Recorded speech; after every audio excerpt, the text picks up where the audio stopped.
नमस्कार दोस्तों, मैं रविंद्र कुमार और मेरे YouTube चैनल पर आप सभी का हार्दिक स्वागत। दोस्तों, प्रतिदिन की महत्वपूर्ण क्लासों के हिसाब से जो इवनिंग सेशंस में अपने यहाँ पे सेकंड ग्रेड से संबंधित MCQ चल रही है, सेकंड पेपर से संबंधित, वो इंपॉर्टेंट रहेगी दोस्तों आज की क्लास। और चैनल पर पहली बार विजिट कर रहे हैं तो आज के फिजिकल एजुकेशन क्लासेस को आप सब्सक्राइब कर ले और बेल आइकन को प्रेस कर ले ताकि प्रतिदिन की महत्वपूर्ण क्लासों का नोटिफिकेशन आपको प्राप्त होता रहे। चलिए दोस्तों, आज की इंपॉर्टेंट क्लास रहेगी। यहाँ पे आपको आज के तौर में बता दूँ, यहाँ पे आज महामैराथन यानी लगभग आपको बता दूँ मैं एक छपने वाले एग्जाम में ज़्यादातर पूछे जाने वाले क्वेश्चंस का यहाँ पे भंडारे के तौर पर ही अपन इस क्लास को लेंगे। और लगभग जो 5 दिन का अपने पास समय बचाया है उसको अपन अनेक प्रकार से यहाँ से ज़्यादा क्वेश्चन से अपन रिपीट करने की कोशिश करेंगे। तो कल क्लास को कंटिन्यू यहाँ पे बने रहे। और क्लास को शुरू करने से पहले सभी दोस्तों एक बार क्लास को शेयर और लाइक कर दे। और देखिए दोस्तों, यहाँ पे क्लास को शुरू करने से पहले थोड़ी सी मैं आपको इन्फॉर्मेशन बता देता हूँ। यहाँ पे आज की अभी लेटेस्ट जस्ट आपके पास आज मैसेज आया होगा दोस्तों कि बोर्ड द्वारा आपको जो एग्ज़ाम ध्यान रखना है, एग्ज़ाम के लिए जो डिस्ट्रिक्ट अलॉटमेंट है, सेंटर वाला डिस्ट्रिक्ट, वो आपको बता दिया गया है। और वो डिस्ट्रिक्ट आपको कैसे चेक करनी है SSO के द्वारा, उसका अगर आप नहीं जानते हैं तो जो क्लास डाली गई है 10 मिनट की, वो आप जाके देखिए, आसानी से आपको पता लग जाएगा डिस्ट्रिक्ट को आप है वो कैसे निकाल सकते हैं SSO के द्वारा कि आपको कौन सा एग्जाम सेंटर यहाँ पे मिलने वाला है, कौन सा डिस्ट्रिक्ट मिलने वाला है। तो इंपॉर्टेंट रहेगी दोस्तों आज की क्लास। लेकिन सभी दोस्तों एक बार क्लास को शेयर और लाइक कर दे, फिर अपन यहाँ पे स्टार्ट करने वाले हैं। तो चलिए दोस्तों, देखिए दोस्तों, यहाँ पे पहला क्वेश्चन से रहने वाला है, वो रहेगा दोस्तों यहाँ पे क्वेश्चन नंबर 1। देखिए दोस्तों, क्वेश्चन नंबर 1 देखिए दोस्तों, यहाँ पे शारीरिक शिक्षा एक शिक्षण प्रक्रिया है जिसका आधार क्या होता है। दोस्तों यहाँ पे फिजिकल एजुकेशन है, वो एक टीचिंग प्रोसेस है। तो इसका जो बेस होता है, आधार है, वो क्या है, वो अपने यहाँ पे बताना है। और जो भी सभी दोस्त यहाँ पे नए अभी जुड़े हैं दोस्तों, सभी एक बार क्लास को शेयर और लाइक करके आ जाए। क्लास को शेयर और लाइक कर दे एक बार सभी दोस्तों। यहाँ पे क्वेश्चन नंबर 1 का बताना आपको। और पहला क्वेश्चन और सही आंसर रहेगा दोस्तों फर्स्ट क्वेश्चन का, वो ध्यान रखना, उपरोक्त सभी है या इसका सही आंसर रहेगा दोस्तों। यानी शारीरिक शिक्षा है वो एक शिक्षण प्रक्रिया है जिसका आधार क्या होता है, शारीरिक, सामाजिक, मानसिक गतिविधियाँ, यानी जो सभी होती है शारीरिक मानसिक गतिविधियाँ, ये इसका आधार रहती है। नेक्स्ट और क्वेश्चन नंबर 2 देखे दोस्तों। यहाँ पे क्वेश्चन नंबर 2 देखे दोस्तों, शारीरिक शिक्षा का एक अभिन्न अंग है, वो अपने यहाँ पे बताना है कि शारीरिक शिक्षा फिजिकल एजुकेशन है, वो एजुकेशन का एक पार्ट है या नहीं, वो अपने यहाँ पे बताना है। प्रश्न नंबर 2 में बताना है दोस्तों, यहाँ पे शारीरिक शिक्षा का एक अभिन्न अंग है या नहीं, सही आंसर रहेगा दोस्तों ये शारीरिक शिक्षा है वो शिक्षा का ही एक पार्ट है, वो अपने यहाँ पे ध्यान रखना है। नेक्स्ट और आगे क्वेश्चन नंबर 3 देखिए दोस्तों। यहाँ पे क्वेश्चन नंबर 3, शारीरिक शिक्षा की विशेषता क्या नहीं है। दोस्तों यहाँ पे फिजिकल एजुकेशन है, इसकी यहाँ पे कौन सी विशेषता नहीं है, वो अपने यहाँ पे बताना है। शारीरिक शिक्षा की विशेषता क्या नहीं है। क्वेश्चन नंबर 3 इंपॉर्टेंट रहेगा दोस्तों, आपको पहले ही बता देता हूँ मैं यहाँ पे। तो शारीरिक शिक्षा द्वारा खेल नियमों को समझा जाता है, ये तो सही है। साथ ही में आपको खेल और शारीरिक गतिविधियाँ होती है। शारीरिक शिक्षा का आधार व्यायाम व खेल होते हैं। शारीरिक शिक्षा विधि द्वारा जानवरों को प्रशिक्षित किया जा सकता है, ये बिल्कुल यहाँ पे नहीं रहेगी। यानी जो जानवर होते हैं, एनिमल्स होते हैं, उनको अपन प्रशिक्षित नहीं कर सकते फिजिकल एजुकेशन के द्वारा। नेक्स्ट और आगे क्वेश्चन नंबर 4 देखिए दोस्तों, शारीरिक शिक्षा का उद्भव किस देश में माना जाता है। फिजिकल एजुकेशन है, इसका यहाँ पे उद्भव यानी इसकी जो उत्पत्ति है वो कौन से देश में मानी जाती है, वो बताना है अपने। क्वेश्चन नंबर 4 के अंदर बताना दोस्तों यहाँ पे इंग्लैंड, यूनान, भारत, रूस, सही आंसर रहेगा दोस्तों क्वेश्चन नंबर 4 का, यानी यूनान। फिजिकल एजुकेशन की उत्पत्ति है वो यहाँ पे यूनान से मानी जाती है, ये अपने को यहाँ पे ध्यान रखना है। नेक्स्ट और आगे क्वेश्चन नंबर 5 देखें दोस्तों। क्वेश्चन नंबर 5 इंपॉर्टेंट, वसा में घुलनशील विटामिन कौन सा है। दोस्तों बहुत बार और एग्जाम में आपको सीधे क्वेश्चन देखने को मिलेंगे। वसा के अंदर घुलनशील विटामिन एक होता है, यहाँ पे जल के अंदर घुलनशील विटामिन। दोस्तों जल के अंदर घुलनशील विटामिन पूछा है तो यहाँ पे B, C और H, ध्यान रखना BCH है वो जल में, लेकिन यहाँ पे फैट के अंदर पूछा गया है, वसा के अंदर। प्रश्न नंबर 5 के अंदर बताना है यहाँ पे, और सही आंसर रहेगा दोस्तों यहाँ पे ADEK। वसा के अंदर 4 प्रकार के विटामिन ADEK यानी घुलनशील होते हैं। नेक्स्ट और आगे प्रश्न नंबर 6, लेकिन सभी दोस्तों एक बार क्लास को जो भी नए जुड़े हैं क्लास को शेयर और लाइक कर दें। इंपॉर्टेंट प्रश्न रहेगा दोस्तों, आज की प्रश्न उत्तरी है उसमें से आपको लगभग 5 से 6 क्वेश्चन आपको एग्जाम में देखने को मिलेंगे। सिर्फ यहाँ पे 200 क्वेश्चन के अंदर ही आपको इतने क्वेश्चन देखने को मिल जाएंगे। इंपॉर्टेंट रहेगी, जहाँ लगभग आप 1 घंटे की क्लास में 5-6 क्वेश्चन लेते हैं, वो बड़ी बात हो जाती है। नेक्स्ट और आगे क्वेश्चन नंबर 6 देखिए दोस्तों। क्वेश्चन नंबर 6, विटामिन के की कमी से होता है। दोस्तों विटामिन के होता है, इसकी कमी से क्या हो जाता है, वो अपने यहाँ पे बताना है। दोस्तों विटामिन के जिसे अपन किस नाम से जानते हैं, फाइलोक्विनोन के नाम से जानते हैं, इसे अपन फाइलोक्विनोन के नाम से जानते हैं। और इसकी कमी से क्या हो जाता है, प्रश्न नंबर 6 के अंदर बताना है। प्रश्न नंबर यहाँ पे 6 के अंदर बताना है दोस्तों यहाँ पे, और सही आंसर रहेगा दोस्तों विटामिन के की अगर शरीर के अंदर कमी हो जाती है, फाइलोक्विनोन की अगर कमी हो जाती है तो ब्लड का थक्का जमने में देरी, यानी ब्लड की जो क्लोटिंग होती है थक्का जमने में यहाँ पे वो यहाँ पे नहीं जमता है, ब्लड यहाँ पे बाहर निकलता रहता है, वो इसका यहाँ पे कमी रहेगी। नेक्स्ट और आगे क्वेश्चन नंबर 7 देखिए दोस्तों, क्वेश्चन नंबर 7 देखिए दोस्तों, क्वेश्चन नंबर 7 रहेगा। क्वेश्चन नंबर 7 देखिए दोस्तों यहाँ पे, आयरन की कमी के कारण होता है दोस्तों, आयरन यानी लोहा की अगर शरीर में कमी हो जाती है तो वो क्या हो जाता है, वो अपने यहाँ पे बताना है प्रश्न नंबर 7 के अंदर। इंपॉर्टेंट रहेगा दोस्तों यहाँ पे, आयरन की कमी के कारण कौन सा यहाँ पे रोग होता है दोस्तों। यहाँ पे आयरन यानी लोहा होता है, लोहा जिसे अपन फेरस के नाम से जानते हैं, फेरम के नाम से, Fe के नाम से जानते हैं। प्रश्न नंबर यहाँ पे 7 और सही आंसर रहेगा दोस्तों यहाँ पे रक्त अल्पता, जिसे अपन एनीमिया के नाम से जानते हैं, खून की कमी होने लगती है शरीर के अंदर, आयरन की कमी से ब्लड की कमी यानी एनीमिया हो जाता है, ध्यान रखना एनीमिया हो जाता है, रक्त की कमी यहाँ पे हो जाती है। नेक्स्ट और आगे क्वेश्चन नंबर 8 देखिए दोस्तों यहाँ पे, क्वेश्चन नंबर 8, बच्चों में सूखा रोग किसकी कमी से होता है। सूखा यानी रिकेट्स की बात कर रहे हैं अपन यहाँ पे, इंग्लिश में ध्यान देना है दोस्तों आपको। सूखा रोग को अपन क्या रिकेट्स के नाम जानते हैं, तो रिकेट्स है वो किसकी कमी से होता है, वो अपने यहाँ पे बताना है क्वेश्चन नंबर 8 के अंदर। और जो भी दोस्त जुड़े हैं क्लास को शेयर और लाइक कर दे दोस्तों यहाँ पे सभी दोस्त। और दोस्तों आपको बता दूं, जो 5 दिन के अंदर आप अगर कंटिन्यू क्लास लेते हैं 5 दिन के अंदर भी, तो लगभग आपको यहाँ से मैं सीधा सीधा बता दूं, 5 दिन अगर आप कंटिन्यू क्लास ले लेते हैं RK फिजिकल एजुकेशन की क्लासेस पर, तो आपको सीधा सीधा यहाँ से 5 दिन की क्लासों की बता रहा हूँ मैं, इससे ज़्यादा नहीं, 5 दिन की क्लासों से मैक्सिमम 50+ क्वेश्चन आप एग्जाम में ऐसे के एज इट इज देखने को मिलेंगे आपको। तो अब 5 दिन की क्लासों में 50 क्वेश्चन देखने को मिल सकते हैं, बाकी आपको 100+ क्वेश्चन तो जो पिछली लगातार तैयारी कर रहा है उसको ईजिली आपको मिल जाएंगे। लेकिन 5 दिन की क्लासों में आप 50+ क्वेश्चन आप आसानी से देख लेंगे। एग्जाम्स के अंदर करंट अफेयर्स की आपको PDF मिल ही चुकी है, उसमें कोई दिक्कत नहीं है, उससे आपको एक भी क्वेश्चन बाहर नहीं जाएगा। प्रश्न नंबर 8 देखें दोस्तों यहाँ पे, सूखा रोग रिकेट्स के नाम से जानते हैं, प्रश्न नंबर 8, और जो सही आंसर रहेगा विटामिन डी। विटामिन डी की कमी से अपने क्या हो जाता है दोस्तों यहाँ पे रिकेट्स रोग हो जाता है, यानी विटामिन A से रतौंदोई, B बेरी, C स्कर्वी और D यानी रिकेट्स रोग हो जाता है, रिकेट्स यानी हड्डियाँ कमजोर होने लगती है। नेक्स्ट और आगे क्वेश्चन देखें दोस्तों यहाँ पे, प्रश्न नंबर 9, जल में घुलनशील विटामिन कौन सा है। फर्स्ट क्वेश्चन अपन ने देखा था दोस्तों यहाँ पे वसा के अंदर घुलनशील, अब पूछा गया है जल के अंदर घुलनशील विटामिन यहाँ पे कौन से होते हैं, वो बताना है प्रश्न नंबर 9 के अंदर। दोस्तों वसा के अंदर अपन ने घुलनशील विटामिन देख लिए, तो वसा के अंदर 4 विटामिन होते हैं घुलनशील, जिसे अपन किस नाम जानते हैं, ADEK। ये किसके अंदर है दोस्तों यहाँ पे, ये वसा के अंदर घुलनशील रहेगी। अपने को पूछा गया है जल पानी के अंदर घुलनशील, और दोस्तों मैंने बताया था 3 प्रकार के विटामिन होते हैं जो पानी के अंदर घुलनशील होते हैं प्रश्न नंबर 9 के अंदर। और सही आंसर रहेगा दोस्तों यहाँ पे B, C और H, ध्यान रखना B, C और H, यहाँ पे 3 विटामिन हो गए, जिसे H विटामिन को अपन बायोटीन के नाम से जानते हैं, विटामिन H को अपन बायोटीन भी कहते हैं, ये भी अपने को यहाँ पे ध्यान रखना है दोस्तों, विटामिन H को बायोटीन कहते हैं।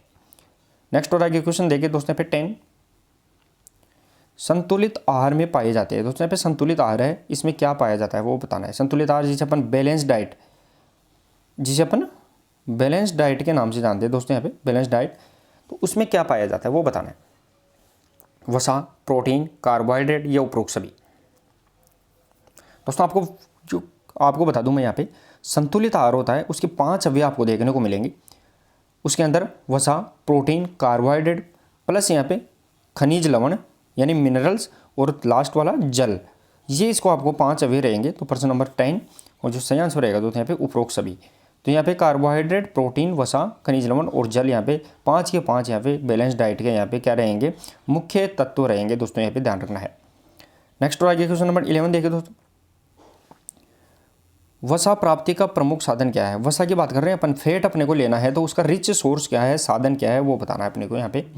और जो भी दोस्त यहाँ पे क्लास में जुड़े हैं, क्लास को एक बार सभी दोस्त शेयर और लाइक कर दे दोस्तों, आपको इंपॉर्टेंट रहेगा। मैंने बताया है 5 दिन भी अगर आप कंटिन्यू क्लासेस लेते हैं RK फिजिकल एजुकेशन क्लासेज पर, तो 50+ क्वेश्चन आप इजीली 5 दिन की बता रहा हूँ, 5 दिन की क्लासों में ले लेंगे इजीली 50+ क्वेश्चन। बाकी अगर 100+ क्वेश्चन की मैंने पहले बताया था, तो वो तो आपको लगभग पिछले 2 महीने से अपन क्लासेज चला रखी है, 2 या 3 महीने से, उसमें अगर कंटिन्यू क्लासेज लिए तो आप 100+ ईजिली सही करेंगे। बाकी 5 दिन की क्लासों के अंदर भी आप 50+ क्वेश्चन कर लेंगे, क्योंकि अपन मैट्रिक ऐसा लेकर आएंगे। तो 5 दिन के अंदर आप कंटिन्यू जुड़े रहे, एक भी क्लास को मिस नहीं करना है दोस्तों। यहाँ पे प्रश्न नंबर यहाँ पे 11 और जो सही आंसर रहेगा दोस्तों मक्खन। जो मक्खन होता है जिसे अपन बटर के नाम से जानते हैं यहाँ पे, वो यहाँ पे क्या रहेगा, वसा प्राप्ति का प्रमुख साधन होता है। नेक्स्ट और आगे क्वेश्चन नंबर 12 देखे दोस्तों यहाँ पे, ओलंपिक वाक्य में बलशाली किसे कहते हैं। दोस्तों ओलंपिक वाक्य है जिसमें बलशाली है वो किसे कहा गया वो बताना है। ओलंपिक वाक्य जैसे सीटेस, अल्टेस, फोर्टेस के नाम से जानते हैं अपन, साथ में न्यू इसके अंदर जोड़ा गया है टुगेदर। जो सीटेस, अल्टेस, फोर्टेस है जिसे अपन अदर ओलंपिक का क्या नाम से, मोटो के नाम से जानते हैं। तो प्रश्न नंबर यहाँ पे देखें दोस्तों, बलशाली तो सीटेस, अल्टेस, फोर्टेस, तो सीटेस का यहाँ पे किस नाम से जानेंगे, फास्टर, अल्टेस को अपन जानेंगे हायर, और फोर्टेस को जानेंगे अपन यहाँ पे स्ट्रॉन्गर। तो सही आंसर रहेगा दोस्तों यहाँ पे प्रश्न नंबर 12, और जो सही आंसर रहेगा दोस्तों यहाँ पे फोर्टेस है उसे अपन बलशाली के नाम से जानते हैं, ये इसका सही आंसर यहाँ पे रहेगा। नेक्स्ट और आगे क्वेश्चन नंबर 13 देखें दोस्तों। क्वेश्चन नंबर 13, ओलंपिक झंडे में छल्लों का रंग किस क्रम में होता है। दोस्तों ओलंपिक के अंदर जो झंडे होते हैं उसका क्रम पूछा गया, अगर रंग का, कलर का पूछा गया, और कोई भी दोस्तों यहाँ पे एडवांस में आंसर भी नहीं देना है, ये भी आपको क्लास का डिसिप्लिन, अनुशासन बनाए रखना है। तो हमने कहा एडवांस में आंसर नहीं देना दोस्तों। यहाँ पे कल भी एक दो दोस्तों यहाँ पे ब्लॉक कर दिया गया था, तो ब्लॉक की पोजीशन यहाँ पे अपने को बिल्कुल बनानी नहीं है, जो क्वेश्चन पूछा जा रहा है उसी का आंसर देना है, डिसिप्लिन अपने को इंपॉर्टेंट रहेगा। क्वेश्चन नंबर यहाँ पे 13 देखे दोस्तों यहाँ पे, और सही आंसर रहेगा दोस्तों यहाँ पे नीला, पीला,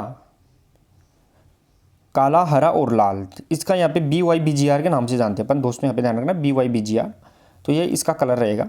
नेक्स्ट और आगे क्वेश्चन नंबर 14 देखे दोस्तों, स्टार्च का प्रमुख सोर्स क्या है, स्रोत क्या है वो बताना है। स्टार्च की बात कर रहे हैं अपन, इसका प्रमुख सोर्स क्या होता है, गेहूँ, आलू, जौ या फिर उपरोक्त सभी। प्रश्न नंबर 14 के अंदर बैलेंस डाइट से संबंधित क्वेश्चन है दोस्तों, यहाँ पे बैलेंस डाइट, संतुलित आहार से संबंधित क्वेश्चन लिए गए हैं यहाँ पे। प्रश्न नंबर यहाँ पे 14 रहेगा, और सही आंसर रहेगा दोस्तों यहाँ पे उपरोक्त सभी। इसके अंदर यहाँ है आलू, गेहूँ और जौ, ये स्टार्च के सोर्स होते हैं, ये अपने यहाँ पे ध्यान रखना। इसमें भी पूछा जाए तो गेहूँ सबसे ज़्यादा स्टार्च का सोर्स होता है। नेक्स्ट और आगे क्वेश्चन नंबर 15 देखें दोस्तों, प्रोटीन का प्रमुख स्रोत है वो क्या है वो अपने यहाँ पे बताना। प्रोटीन की बात कर रहे हैं दोस्तों, प्रोटीन इंपॉर्टेंट चीज़ है। जो 3 मुख्य तत्व होते हैं भोजन के, प्रोटीन, कार्बोहाइड्रेट और वसा, इसमें से प्रोटीन इंपॉर्टेंट होता है। और प्रोटीन में मैं आपको बताऊं दोस्तों यहाँ पे कार्बन, हाइड्रोजन और ऑक्सीजन ये तो पाई जाती है, साथ में इसमें इंपॉर्टेंट फैक्ट होता है वो यहाँ पे नाइट्रोजन, यानी नाइट्रोजन इसमें स्पेशली पाया जाता है, जिसके कारण इसे बॉडी बिल्टअप आर के नाम से जाना जाता है। प्रश्न नंबर यहाँ पे 15, और जो सही आंसर रहेगा दोस्तों यहाँ पे मांस, जो मांस होता है दोस्तों यहाँ पे उसके अंदर क्या पाया जाता है, प्रोटीन पाया जाता है, जिसे अपन रेड फाइबर भी इसके अंदर ज़्यादा होता है दोस्तों। यहाँ पे इसके अंदर क्या होता है, रेड फाइबर भी ज़्यादा होता है। नेक्स्ट और आगे क्वेश्चन नंबर 16 देखें दोस्तों, ओलंपिक ध्वज की रचना कब हुई। ओलंपिक ध्वज है इसकी रचना है वो कब हुई है वो अपने यहाँ पे बताना है दोस्तों। यहाँ पे ओलंपिक ध्वज है, इसको पहली बार ओलंपिक में कब पहनाया गया था, कौन से ओलंपिक में, तो वो ध्यान रखना है 1920 का एंटवर्प ओलंपिक था, उसमें पहली बार ध्वज को पहनाया गया था। लेकिन ये इसकी रचना पूछी गई है प्रश्न नंबर 16 के अंदर, यानी इसकी रचना कब हुई थी। प्रश्न नंबर यहाँ पे 16 और सही आंसर रहेगा दोस्तों यहाँ पे ओलंपिक ध्वज कुबर्टिन के द्वारा बनाया गया था। तो ये 1913 में बन गया था, 1914 में इसको मान्यता मिल गई थी, लेकिन 1916 का ओलंपिक नहीं हुआ था दोस्तों, इसके कारण इसको पहली बार है वो 1920 के ओलंपिक के अंदर फहराया गया था। चले दोस्तों नेक्स्ट आगे प्रश्न नंबर 17 देखे दोस्तों यहाँ पे क्वेश्चन नंबर 17। क्वेश्चन नंबर 17 रहेगा दोस्तों यहाँ पे ओलंपिक खेलों में पदक प्राप्त करने वाली प्रथम भारतीय महिला कौन है। इंपॉर्टेंट रहेगा, वेरी वेरी इंपॉर्टेंट दोस्तों। यहाँ पे पहली यहाँ पे भारतीय महिला है वो कौन सी रहेगी। अब देखिए दोस्तों, पहली भारतीय महिला है जो सन 2000 का ओलंपिक था सिडनी वाला, उसके अंदर यहाँ पे जो सिडनी ओलंपिक था उसमें जीती थी, और वो यहाँ पे किसके अंदर जीती थी, तो वो भारोत्तोलन वेट लिफ्टिंग के अंदर जीता गया था। और कौन सा पदक यहाँ पे, कांस्य पदक, यहाँ पे ब्रॉन्ज मेडल जीता गया।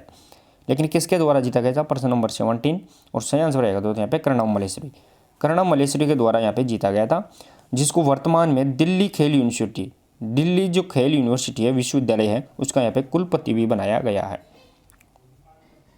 यहाँ पे वाइस चांसलर बनाया गया है। नेक्स्ट और आगे क्वेश्चन नंबर 18 देखिए दोस्तों, यहाँ पे क्वेश्चन नंबर 18 रहेगा। क्वेश्चन नंबर 18 देखे दोस्तों पे आधुनिक ओलंपिक खेलों के जन्मदाता कौन है। आधुनिक की बात कर रहे हैं, आधुनिक जो कब स्टार्ट हुए थे 1896 के अंदर स्टार्ट हुए थे, उसका यहाँ पे जन्मदाता कौन रहेगा।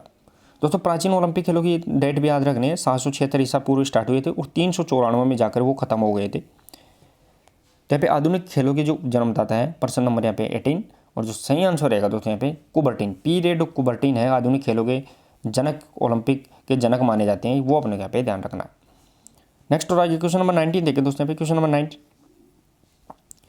उस स्टेडियम का नाम जहां प्रथम एफ्रो एशियाई खेलों हुए थे। दोस्तों प्रथम एफ्रो एशियाई का मतलब अफ्रीकन और एशियाई देश मिलकर जो आयोजन किया गया था, वो प्रथम एफ्रो एशियाई खेल थे जो लगभग 2004 के अंदर आयोजित किए गए थे। कहाँ किए गए थे दोस्तों, यहाँ पे हैदराबाद से संबंधित, हैदराबाद ध्यान रखना, हैदराबाद के अंदर किए गए थे। और प्रश्न नंबर यहाँ पे 19 के अंदर बताना है दोस्तों आपको कौन सा स्टेडियम रहेगा। चलिए दोस्तों यहाँ पे प्रश्न नंबर 19 और जो सही आंसर रहेगा दोस्तों यहाँ पे जीएमसी बाल योगी स्टेडियम, जीएमसी बाल योगी स्टेडियम के अंदर प्रथम एफ्रो एशियाई खेलों का आयोजन 2004 के अंदर यहाँ पे हैदराबाद में किया गया था। नेक्स्ट और आगे क्वेश्चन नंबर 20 देखें दोस्तों, क्वेश्चन नंबर 20, क्वेश्चन नंबर 20 रहेगा दोस्तों यहाँ पे विटामिन डी का प्रमुख स्रोत क्या है। दोस्तों ये विटामिन डी होता है, इस डी का प्रमुख स्रोत पूछा गया। दोस्तों आपको बताऊं मैं, विटामिन डी अपने को ज़्यादातर वैसे मिलता किससे, सबसे अगर देखा जाए तो विटामिन डी का प्रमुख स्रोत होता है यहाँ पे, वो ऑप्शंस के अंदर यहाँ पे नहीं है, लेकिन मैं आपको बता देता हूँ, वो सूर्य की किरणें होती है, सूर्य की जो किरणें होती है, रेज होती है, उनसे सब अपने को यहाँ पे मिलता है। विटामिन डी को अपन कैल्सीफेरोल के नाम से जानते हैं, कैल्सीफेरोल, इससे जो रोग होता है वो रिकेट्स हो जाता है, वो भी अपने को यहाँ पे ध्यान रखना है। अब इसके अकॉर्डिंग टू ऑप्शन देखें तो वो इसका रिच सोर्स कौन सा रहेंगे, तो अंडपीतक, मक्खन, दूध या उपरोक्त सभी। प्रश्न नंबर 20 के अंदर बताना है। क्वेश्चन नंबर यहाँ पे 20 और सही आंसर रहेगा दोस्तों पे उपरोक्त सभी। अगर सूर्य नहीं है, अगर इसके अंदर अपना चौथा ऑप्शन सूर्य होता है तो अपन एक ही ऑप्शन लगाते हैं यहाँ पे डायरेक्ट सूर्य सन के द्वारा, लेकिन ये इसका ऑप्शन यहाँ पे उपरोक्त सभी रहेंगे। नेक्स्ट और आगे क्वेश्चन नंबर 21 देखें दोस्तों, क्वेश्चन नंबर 21, रात्रि अंधता किसकी कमी से होता है। रात्रि अंधता जिसे अपन ब्लाइंडनेस के नाम से जानते हैं दोस्तों, यहाँ पे रात्रि अंधता जिसे अपन ब्लाइंडनेस के नाम से जानते हैं, वो किसके कमी के कारण होता है। कमी के कारण रात्रि में अंधापन हो जाता है, रात्रि में दिखने में दिक्कत आ जाती है, वो किसके कारण होता है। विटामिन ए, बी, सी या फिर डी। दोस्तों मैंने बताया था, इस विस्तृत रूप में बताया था, विटामिन ए की कमी से कौन सा रोग होता है, रतौंधी, विटामिन बी से बेरीबेरी, सी से स्कर्वी और डी से रिकेट। विटामिन ए को अपन रेटिनोल, बी को अपन थायमिन, सी को अपन किस नाम से जानते हैं, डी को अपन कैल्सीफेरोल के नाम से जानते हैं, और विटामिन सी को किस नाम से जानते हैं वो आपको बताना है दोस्तों यहाँ पे। और यहाँ पे प्रश्न नंबर 21 और जो सही आंसर रहेगा दोस्तों यहाँ पे ध्यान रखना, विटामिन ए की कमी से है वो अपने यहाँ पे रात्रि अंधता जिसे अपन ब्लाइंडनेस के नाम से जानते हैं हो जाता है। क्वेश्चन नंबर 22 देखें दोस्तों, प्रोटीन बनाता है दोस्तों, यहाँ पे प्रोटीन है वो क्या बनाता है वो अपने यहाँ पे बताना है। मांसपेशी ऊतक, तंत्रिका ऊतक, अस्थि ऊतक या फिर उपरोक्त सभी। प्रश्न नंबर 22 के अंदर बताना है। और सभी दोस्त जो नए जुड़े हैं क्लास को शेयर और लाइक कर दे। दोस्तों मैं बार बार बता रहा हूँ आपको, जो बचे हुए 5 दिन के अंदर है, 5 दिन के अंदर आपकी तैयारी 50+ क्वेश्चन यहाँ पे इजीली आप निकाल लेंगे। जो क्वेश्चंस करवाए जाएंगे उसी के अंदर से निकल जाएंगे, ऐसे कैसे as it is question, options भी आपको मिल जाएंगे। तो आप 5 दिन की क्लास कंटिन्यू यहाँ पे ज्वाइन करते रहे, इंपॉर्टेंट रहेगी। तो प्रोटीन क्या बनाता है, प्रश्न नंबर 22 और जो सही आंसर रहेगा दोस्तों यहाँ पे प्रश्न नंबर 22 में वो उपरोक्त सभी, यानी ये क्या बनाता है, मसल्स टिश्यू भी बनाता है, जो बोन टिश्यू होते हैं वो भी बनाता है, और नर्वस टिश्यू होते हैं वो भी यहाँ पे बनाता है। अब मसल मांसपेशी ऊतक कौन सा होता है, मांसपेशी ऊतक हो गए, साथ ही में अस्थि ऊतक हो गए, और यहाँ पे तंत्रिका ऊतक है, उनको यहाँ पे सबको बनाने का कार्य कौन करता है, वो यहाँ पे प्रोटीन करता है। नेक्स्ट और आगे प्रश्न नंबर 23, मानव शरीर का भोज्य पदार्थ क्या है। दोस्तों मानव शरीर है, इसका भोज्य पदार्थ है वो कौन सा है वो बताना है। अब देखिए दोस्तों मैंने बताया था संतुलित आहार में 5 भोज्य तत्व पाए जाते हैं संतुलित आहार में, बैलेंस डाइट के अंदर। उसमें कार्बोहाइड्रेट, प्रोटीन, वसा, खनिज लवण और यहाँ पे जल, ये 5 इसके अंदर तत्व होते हैं। लेकिन भोज्य पदार्थ पूछा गया है यहाँ पे, इसका मतलब इंपॉर्टेंट है, जो अपने को एनर्जी देता है। यहाँ से एनर्जी से मतलब रहेगा एनर्जी। प्रश्न नंबर 23 के अंदर बताना है। और सही आंसर रहेगा दोस्तों यहाँ पे वसा और कार्बोहाइड्रेट। वसा और कार्बोहाइड्रेट है वो भोज्य पदार्थ होते हैं जो शरीर को एनर्जी देते हैं, बल्कि प्रोटीन है वो एनर्जी नहीं देता है, विटामिन एनर्जी नहीं देते हैं, बल्कि ये क्या करते हैं, जो शरीर की जो एनर्जी देते हैं कार्बोहाइड्रेट, वसा, उनका संतुलन बनाए रखने का कार्य करते हैं। नेक्स्ट और आगे क्वेश्चन नंबर 24 देखें दोस्तों यहाँ पे, ओलंपिक चिन्ह में कितने छल्ले होते हैं। दोस्तों इजी क्वेश्चन है, आसानी से आप देंगे, और इसका आंसर भी आप ज़्यादातर एग्जाम में भी बहुत बार पूछा जाता है। ओलंपिक जो झंडा होता है, चिन्ह का मतलब झंडा है, उसमें जो छल्ले होते हैं वो यहाँ पे कितने होते हैं वो अपने यहाँ पे बताना है। क्वेश्चन नंबर 24 के अंदर। और इनका कलर भी मैंने बताया था दोस्तों यहाँ पे BYBGR, ये अपने को यहाँ पे याद रखना है, यानी ब्लू, येलो, ब्लैक, ग्रीन और रेड, ये इसका क्रम याद रखना है। प्रश्न नंबर 24। और जो सही आंसर रहेगा तो यहाँ पे 5 छल्ले होते हैं जो कितने महाद्वीपों का, 7 महाद्वीपों का प्रतिनिधित्व करते हैं। 5 छल्ले 7 महाद्वीप। क्यों, यहाँ पे उत्तरी अमेरिका और दक्षिण अमेरिका का एक हो जाता है, और जो एक महाद्वीप है यानी जो अंटार्कटिका महाद्वीप है वहाँ पे कोई भी मनुष्य नहीं रहता, इसलिए उसका यहाँ पे कोई छल्ला नहीं होता है। नेक्स्ट आगे प्रश्न नंबर 25। एस्कोर्बिक अम्ल को ये भी कहा जाता है दोस्तों, एस्कोर्बिक अम्ल ये किसे कहते हैं वो बताना है। प्रश्न नंबर 25 के अंदर बताना है। और सभी दोस्त यहाँ पे नए जुड़े हैं क्लास को एक बार शेयर और लाइक कर दे सभी दोस्त, शेयर और लाइक करने में कमी ना छोड़े। क्वेश्चन नंबर 25 के अंदर बताना है दोस्तों, मैंने पूछा भी था इस क्वेश्चन के बारे में आपको कि विटामिन सी को अपन किस नाम से जानते हैं। तो प्रश्न नंबर 25 और जो सही आंसर रहेगा दोस्तों पे विटामिन सी को अपन एस्कोर्बिक के अम्ल के नाम से जानते हैं। इसका रासायनिक नाम यहाँ पे एस्कोर्बिक अम्ल रहेगा, एस्कोर्बिक एसिड रहेगा। विटामिन ए को अपन रेटिनोल, बी को थायमिन, डी को अपन कैल्सीफेरॉल के नाम जानते हैं, और विटामिन सी है वो एस्कोर्बिक एसिड के नाम से जाना जाता है। नेक्स्ट और आगे क्वेश्चन नंबर 26 देखिए दोस्तों यहाँ पे। क्वेश्चन नंबर 26, ओलंपिक उद्देश्य CTS का अर्थ क्या होता है दोस्तों। ओलंपिक के अंदर जो CTS है उसका अर्थ क्या है, अपने देखा था CTS, अल्टीएस और फोर्टियस। CTS को अपन फास्टर, अल्टीएस को हायर, और जो फोर्टियस है उसका यहाँ पे स्ट्रोंगर होता है। तो प्रश्न नंबर यहाँ पे 26 के अंदर बताना है दोस्तों। यहाँ पे 26 अपने यहाँ पे सही आंसर रहेगा दोस्तों। यहाँ पे ओलंपिक जो CTS है वो यहाँ पे तेज यानी गतिवान, यानी इसे अपन फास्टर के नाम से भी जानते हैं। तो यहाँ पे तीनों शब्दों के अलग अलग तीनों अर्थ वो भी अपने को यहाँ पे याद रखना है, CTS, अल्टीएस, फोर्टियस। तो यहाँ पे क्या रहेगा, यानी CTS को अपन फास्टर, हायर और स्ट्रोंगर, ये भी अपने को यहाँ पे तीनों का अर्थ याद रखना है। नेक्स्ट देखिए दोस्तों यहाँ पे 27, वर्ष 2010 के राष्ट्रमंडल खेलों का आयोजन कहाँ किया था। 2010 के कॉमनवेल्थ कहाँ आयोजित हुए थे, ये अपने को यहाँ पे बताना है दोस्तों। कॉमनवेल्थ गेम 1930 के अंदर हैमिल्टन कनाडा से स्टार्ट हो गए थे। Latest Commonwealth game 2022 Birmingham England में जो 22वें क्रम का हुआ था, वो आपको कमेंट PDF भी मिल चुकी है करंट अफेयर्स की। नहीं मिले तो आप प्ले लिस्ट में यहाँ पे टेलीग्राम पे जाके प्राप्त कर सकते हैं, अन्यथा आप क्लास देख सकते हैं करंट अफेयर्स की, उसमें भी देख सकते हैं। तो यहाँ पे 2010 है वो कौन से क्रम के थे, तो यहाँ पे 19वें क्रम के राष्ट्रमंडल खेल थे, वो कहाँ हुए आयोजित हुए थे। प्रश्न नंबर 27 और जो सही आंसर रहेगा तो भारत के अंदर यहाँ पे आयोजित किए गए थे, और भारत के अंदर ये पहले राष्ट्रमंडल खेल थे, वो भी अपने को यहाँ पे ध्यान रखना है। नेक्स्ट और आगे क्वेश्चन नंबर 28 देखे दोस्तों। सर्वप्रथम ज्वाला कब प्रयोग की गई थी। ज्वाला की बात कर रहे हैं अपन यहाँ पे दोस्तों। ज्वाला को इंग्लिश में अपन बताते हैं फ्लेम के नाम से, फ्लेम के नाम से बताते हैं। तो ज्वाला कब प्रयोग की गई थी वो बताना है दोस्तों। यहाँ पे शारीरिक शिक्षक भर्ती 2022 थर्ड ग्रेड के अंदर लगातार 2 क्वेश्चन पूछे गए थे, एक ज्वाला से और एक यहाँ पे मसाल से संबंधित। दोनों इंपॉर्टेंट क्वेश्चन थे और दोनों के अंदर ही ज़्यादातर स्टूडेंट यहाँ पे कन्फ्यूज हो गए थे। तो इंग्लिश वर्जन से याद रखना है, ज्वाला को अपन फ्लेम के नाम से जानते हैं, और यहाँ पे जो मसाल होती है, मसाल को अपन टॉर्च के नाम से जानते हैं, इंग्लिश के अंदर टॉर्च। तो प्रश्न नंबर यहाँ पे 28 और जो सही आंसर रहेगा दोस्तों 1928 का एम्स्टर्डम ओलंपिक था, उसके अंदर ज्वाला का प्रयोग किया गया था। नेक्स्ट और आगे क्वेश्चन नंबर 29 देखें दोस्तों। क्वेश्चन नंबर 29, भारत में खेल एवं युवा कल्याण विभाग की स्थापना कब हुई। खेल और युवा कल्याण विभाग है, इसकी स्थापना कब हुई है भारत के अंदर, वो बताना है। और सभी दोस्त यहाँ पे क्लास को शेयर और लाइक करते रहे दोस्तों। यहाँ पे कोई भी एडवांस में क्वेश्चन का आंसर भी ना दे, ये भी आपसे रिक्वेस्ट रहेगी। और 5 दिन अगर आप कंटिन्यू जुड़े रहते हैं तो लगभग मैं बार बार बोल रहा हूँ, आपका इसका कोई ना कोई पर्पस तो होगा कि मैं बोल रहा हूँ। तो यहाँ पे 50+ क्वेश्चन आप आसानी से कवर कर लेंगे, 50+ क्वेश्चन आप आसानी से कवर करेंगे 5 दिन की क्लासों के अंदर ही बता रहा हूँ मैं ये तो काम।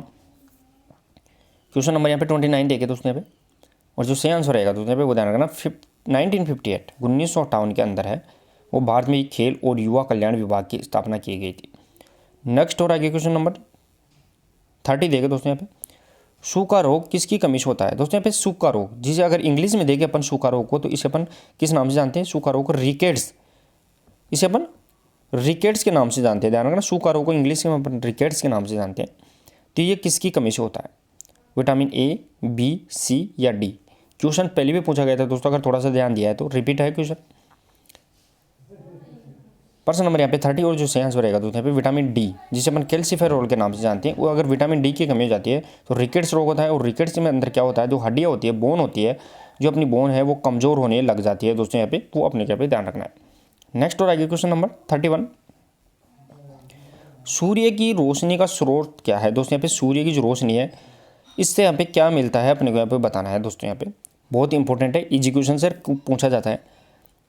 सूर्य की रोशनी से कौन सा विटामिन अपने को मिलता है या कौन सा स्रोत है वो अपने यहाँ पे बताना है। विटामिन कौन डी का स्रोत है, सी का स्रोत है, या फिर बी का स्रोत है, या फिर ए का स्रोत है, वो अपने यहाँ पे बताना है। सूर्य की किरणें, प्रश्न नंबर 31 और जो सही आंसर रहेगा विटामिन डी यानी कैल्सीफेरॉल है, उसका यहाँ पे स्रोत कौन सा होता है, वो सूर्य की जो किरणें होती है वो होती हैं। और विटामिन डी है उसे अपन ध्यान रखना हार्मोन्स के नाम से, विटामिन डी एकमात्र विटामिन जिसे अपन किस नाम से, हार्मोन के नाम से भी जानते हैं, वो भी अपने को यहाँ पे याद रखना है। नेक्स्ट और आगे क्वेश्चन नंबर 32, क्वेश्चन नंबर 32 देखिए दोस्तों, विटामिन और खनिज के कार्य क्या है, यानी विटामिन्स हो गए और जो मिनरल्स है, खनिज लवण है, उनके कार्य क्या होते हैं वो बताना है।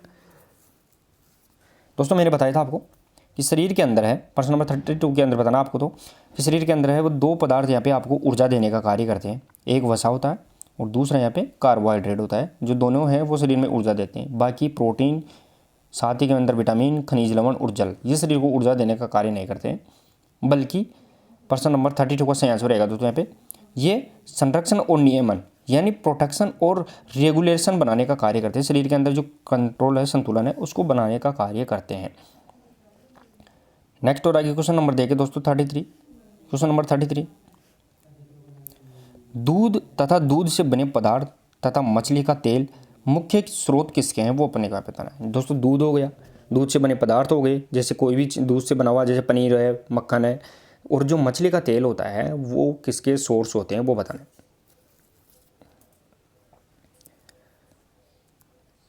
प्रश्न में यहाँ पे 33 के अंदर बताना है दोस्तों, आपको इजी रहेगा क्वेश्चन से अगर थोड़ा सा दिमाग लगा लिया कि दूध के अंदर अपन पीते हैं तो क्या मिलता है, कैल्शियम मिलता है दोस्तों। यहाँ पे कैल्शियम अपने को सबसे ज़्यादा मिलता है।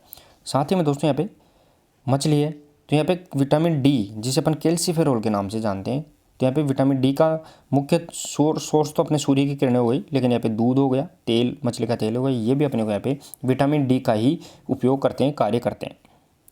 नेक्स्ट और आगे प्रश्न नंबर 34 देखिए दोस्तों, यहाँ पे क्वेश्चन नंबर 34 देखिए दोस्तों, कार्बोहाइड्रेट प्राप्ति का प्रमुख स्रोत क्या है। कार्बोहाइड्रेट की बात कर रहे हैं अपन यहाँ पे दोस्तों। शरीर के अंदर दो भोज्य पदार्थ इंपॉर्टेंट होते हैं, एक वसा होती है और एक यहाँ पे कार्बोहाइड्रेट होता है। कार्बोहाइड्रेट सबसे ज़्यादा ऊर्जा शरीर को कार्बोहाइड्रेट देता है, सबसे जल्दी ऊर्जा, और सबसे ज़्यादा ऊर्जा देता है वो वसा देती है। सबसे जल्दी तो कौन देगा, कार्बोहाइड्रेट, और सबसे ज़्यादा कौन देगा तो वो वसा देगी। तो कार्बोहाइड्रेट का प्रमुख स्रोत क्या रहेगा, प्रश्न नंबर 34 के अंदर बताना है। और सही आंसर रहेगा तो अनाज, जो अनाज होते हैं, अब अनाज के अंदर आपको गेहूँ मिलेगा, जौ मिल जाएंगे, बाजरा मिल जाएगा, तो ये कार्बोहाइड्रेट के यहाँ पे सोर्स होते हैं, वो अपने यहाँ पे ध्यान रखना है। नेक्स्ट और आगे क्वेश्चन नंबर 35 देखिए दोस्तों, यहाँ पे पालक तथा बंद गोभी मुख्य स्रोत किसके हैं। दोस्तों पालक हो गया, साथ ही में बंद गोभी हो गई, जिसे अपन कैपेज के नाम से जानते हैं, ये किसके स्रोत होते हैं वो अपने यहाँ पे बताना है। Vitamin C, vitamin D, vitamin H या विटामिन के, प्रश्न नंबर 35 के अंदर बताना है। चलिए दोस्तों, सभी दोस्तों एक बार क्लास को शेयर और लाइक कर दीजिए, जो भी नए स्टूडेंट जुड़े हैं शेयर और लाइक जरूर कर दें। और दोस्तों मैं बार बार बता रहा हूँ इस बारे में आपको कि 5 दिन अगर आप कंटिन्यू क्लासेस ले लेते हैं तो भी आप जितनी भी अच्छी तैयारी है, मैं आपको विश्वास दिलाता हूँ, फिर भी आप 50+ क्वेश्चन इन क्लासों से कवर कर लेंगे ईजिली आप। तो आप कंटिन्यू 5 दिन जुड़े रहिए क्लासों के द्वारा, एक भी मिस नहीं करनी। और प्रश्न नंबर 35 और सही आंसर रहेगा दोस्तों यहाँ पे पालक और बंद गोभी, विटामिन सी, स्कोर भी कमल होता है दोस्तों यहाँ पे, उसके यहाँ पे सोर्स रहेंगे। नेक्स्ट और आगे क्वेश्चन नंबर 36 देखिए दोस्तों, यहाँ पे क्वेश्चन नंबर, कार्बोहाइड्रेट सहायक किस में होता है। कार्बोहाइड्रेट होता है वो किस में सहायक होता है, संरक्षण में, ऊर्जा प्रदान करने में, शरीर सौष्ठव में, मानसिक विकास में। थोड़ा सा भी दिमाग लगाए इजीली आप आंसर निकाल सकते हैं किसके अंदर सहायक होता है। प्रश्न नंबर 36 के अंदर बताना है। और दोस्तों बार बार मैं बता रहा हूँ, शरीर के अंदर दो पदार्थ ऐसे होते हैं, दो तत्व ऐसे होते हैं जो ऊर्जा प्रदान कर रहे हैं, एक कार्बोहाइड्रेट होता है और दूसरा यहाँ पे वसा होता है। तो दो अपने को यहाँ पे शरीर के मुख्य भोज्य पदार्थ कहलाते हैं और दोनों ही क्या करते हैं, ऊर्जा प्रदान, एनर्जी अपने को देने का कार्य करते हैं। तो ये भी कार्बोहाइड्रेट और जो वसा है दोनों को दोनों क्या प्रदान करते हैं, शरीर को ऊर्जा प्रदान करते हैं। शरीर में सौष्ठव, शरीर सौष्ठव का निर्माण यानी उनको निर्माण करने में कार्बोहाइड्रेट, यहाँ पे विटामिन, प्रोटीन और जो खनिज लवण ये होते हैं। नेक्स्ट और आगे प्रश्न नंबर 37, नवम एशियाई खेलों का आयोजन स्थल कहाँ था? नवे एशियाई खेलों की बात की गई है दोस्तों। यहाँ पे नवा का मतलब नवे एशियाई खेल। पहले एशियाई खेल 1951 के अंदर स्टार्ट हुए थे नई दिल्ली के अंदर, और नवे एशियाई खेल है वो कहाँ स्टार्ट हुए थे, कि आयोजन कहाँ हुआ था वो बताना है, इंपॉर्टेंट रहेगा दोस्तों यहाँ पे। और जो अभी लेटेस्ट एशियाई खेल है वो भी ध्यान रखना है, चीन के अंदर आयोजित होंगे लेकिन फिलहाल नहीं हो पाए हैं। प्रश्न नंबर यहाँ पे 37, और जो सही आंसर रहेगा दोस्तों यहाँ पे न्यू दिल्ली। यानी पहले एशियाई खेल है जो 1951 में स्टार्ट हुए थे वो भी, और नवे एशियाई खेल है जो कब हुए थे 1982 के अंदर, वो भी ध्यान रखना है। 2 बार एशियाई खेलों का आयोजन है वो दिल्ली यानी भारत के अंदर किया जा चुका है। नेक्स्ट और आगे प्रश्न नंबर 38, 2 एशियाई खेलों के बीच का अंतराल क्या होता है दोस्तों? जिस प्रकार 2 ओलंपिक खेलों के बीच के अंतर यहाँ पे 4 ईयर का यहाँ पे गैप रहता है, यानी एक बार ओलंपिक होता है तो नेक्स्ट 4 साल के बाद यहाँ पे ओलंपिक होगा, तो इसी प्रकार एशियाई खेलों में भी अंतर कितना रहता है? प्रश्न नंबर 38 के अंदर बताना है। चलिए दोस्तों यहाँ पे प्रश्न नंबर 38 इजी रहेगा दोस्तों यहाँ पे, और ये भी 4 साल के अंतराल के बाद ही होते हैं, यानी 4 साल के बाद ही एशियाई खेलों का आयोजन किया जाता है और 4 साल बाद ही वो ओलंपिक खेलों का आयोजन कंटिन्यू किया जाता है, वो अपने को ध्यान रखना है। नेक्स्ट और आगे क्वेश्चन नंबर 39 देखिए दोस्तों। क्वेश्चन नंबर 39, पर्सोना शब्द का अर्थ क्या है दोस्तों? यहाँ पे पर्सोना शब्द है, इसका अर्थ क्या है वो अपने यहाँ पे बताना है। साइकोलॉजी से रिलेटेड क्वेश्चन है, इंपॉर्टेंट क्वेश्चन है, बार बार पूछा जाता है दोस्तों, वेरी इंपॉर्टेंट लगा लेना इसके। पर्सोना शब्द है, इसका अर्थ क्या होता है और ये कौन सी भाषा से? लैटिन भाषा का शब्द है दोस्तों, यहाँ पे लैटिन भाषा का शब्द है, और इसका अर्थ क्या होता है? प्रश्न नंबर यहाँ पे 39 के अंदर बताना है। और सही आंसर रहेगा दोस्तों यहाँ पे मोखट्टा। मोखट्टा के नाम से जाना जाता है वो पर्सोना, जिसे नकाब भी अपन कहते हैं दोस्तों, बार बार बताया है मैंने, इसे मोखट्टा और नकाब के नाम से भी जाना जाता है। नेक्स्ट और आगे प्रश्न नंबर 40, क्वेश्चन नंबर 40 देखे दोस्तों यहाँ पे। क्वेश्चन नंबर 40, किसने कहा स्वस्थ शरीर में स्वस्थ मस्तिष्क निवास करता है? दोस्तों ये आपको बार बार कंफ्यूज करती होगी ये परिभाषा कि स्वस्थ शरीर में स्वस्थ मस्तिष्क निवास करता है, ये किसके द्वारा किया गया?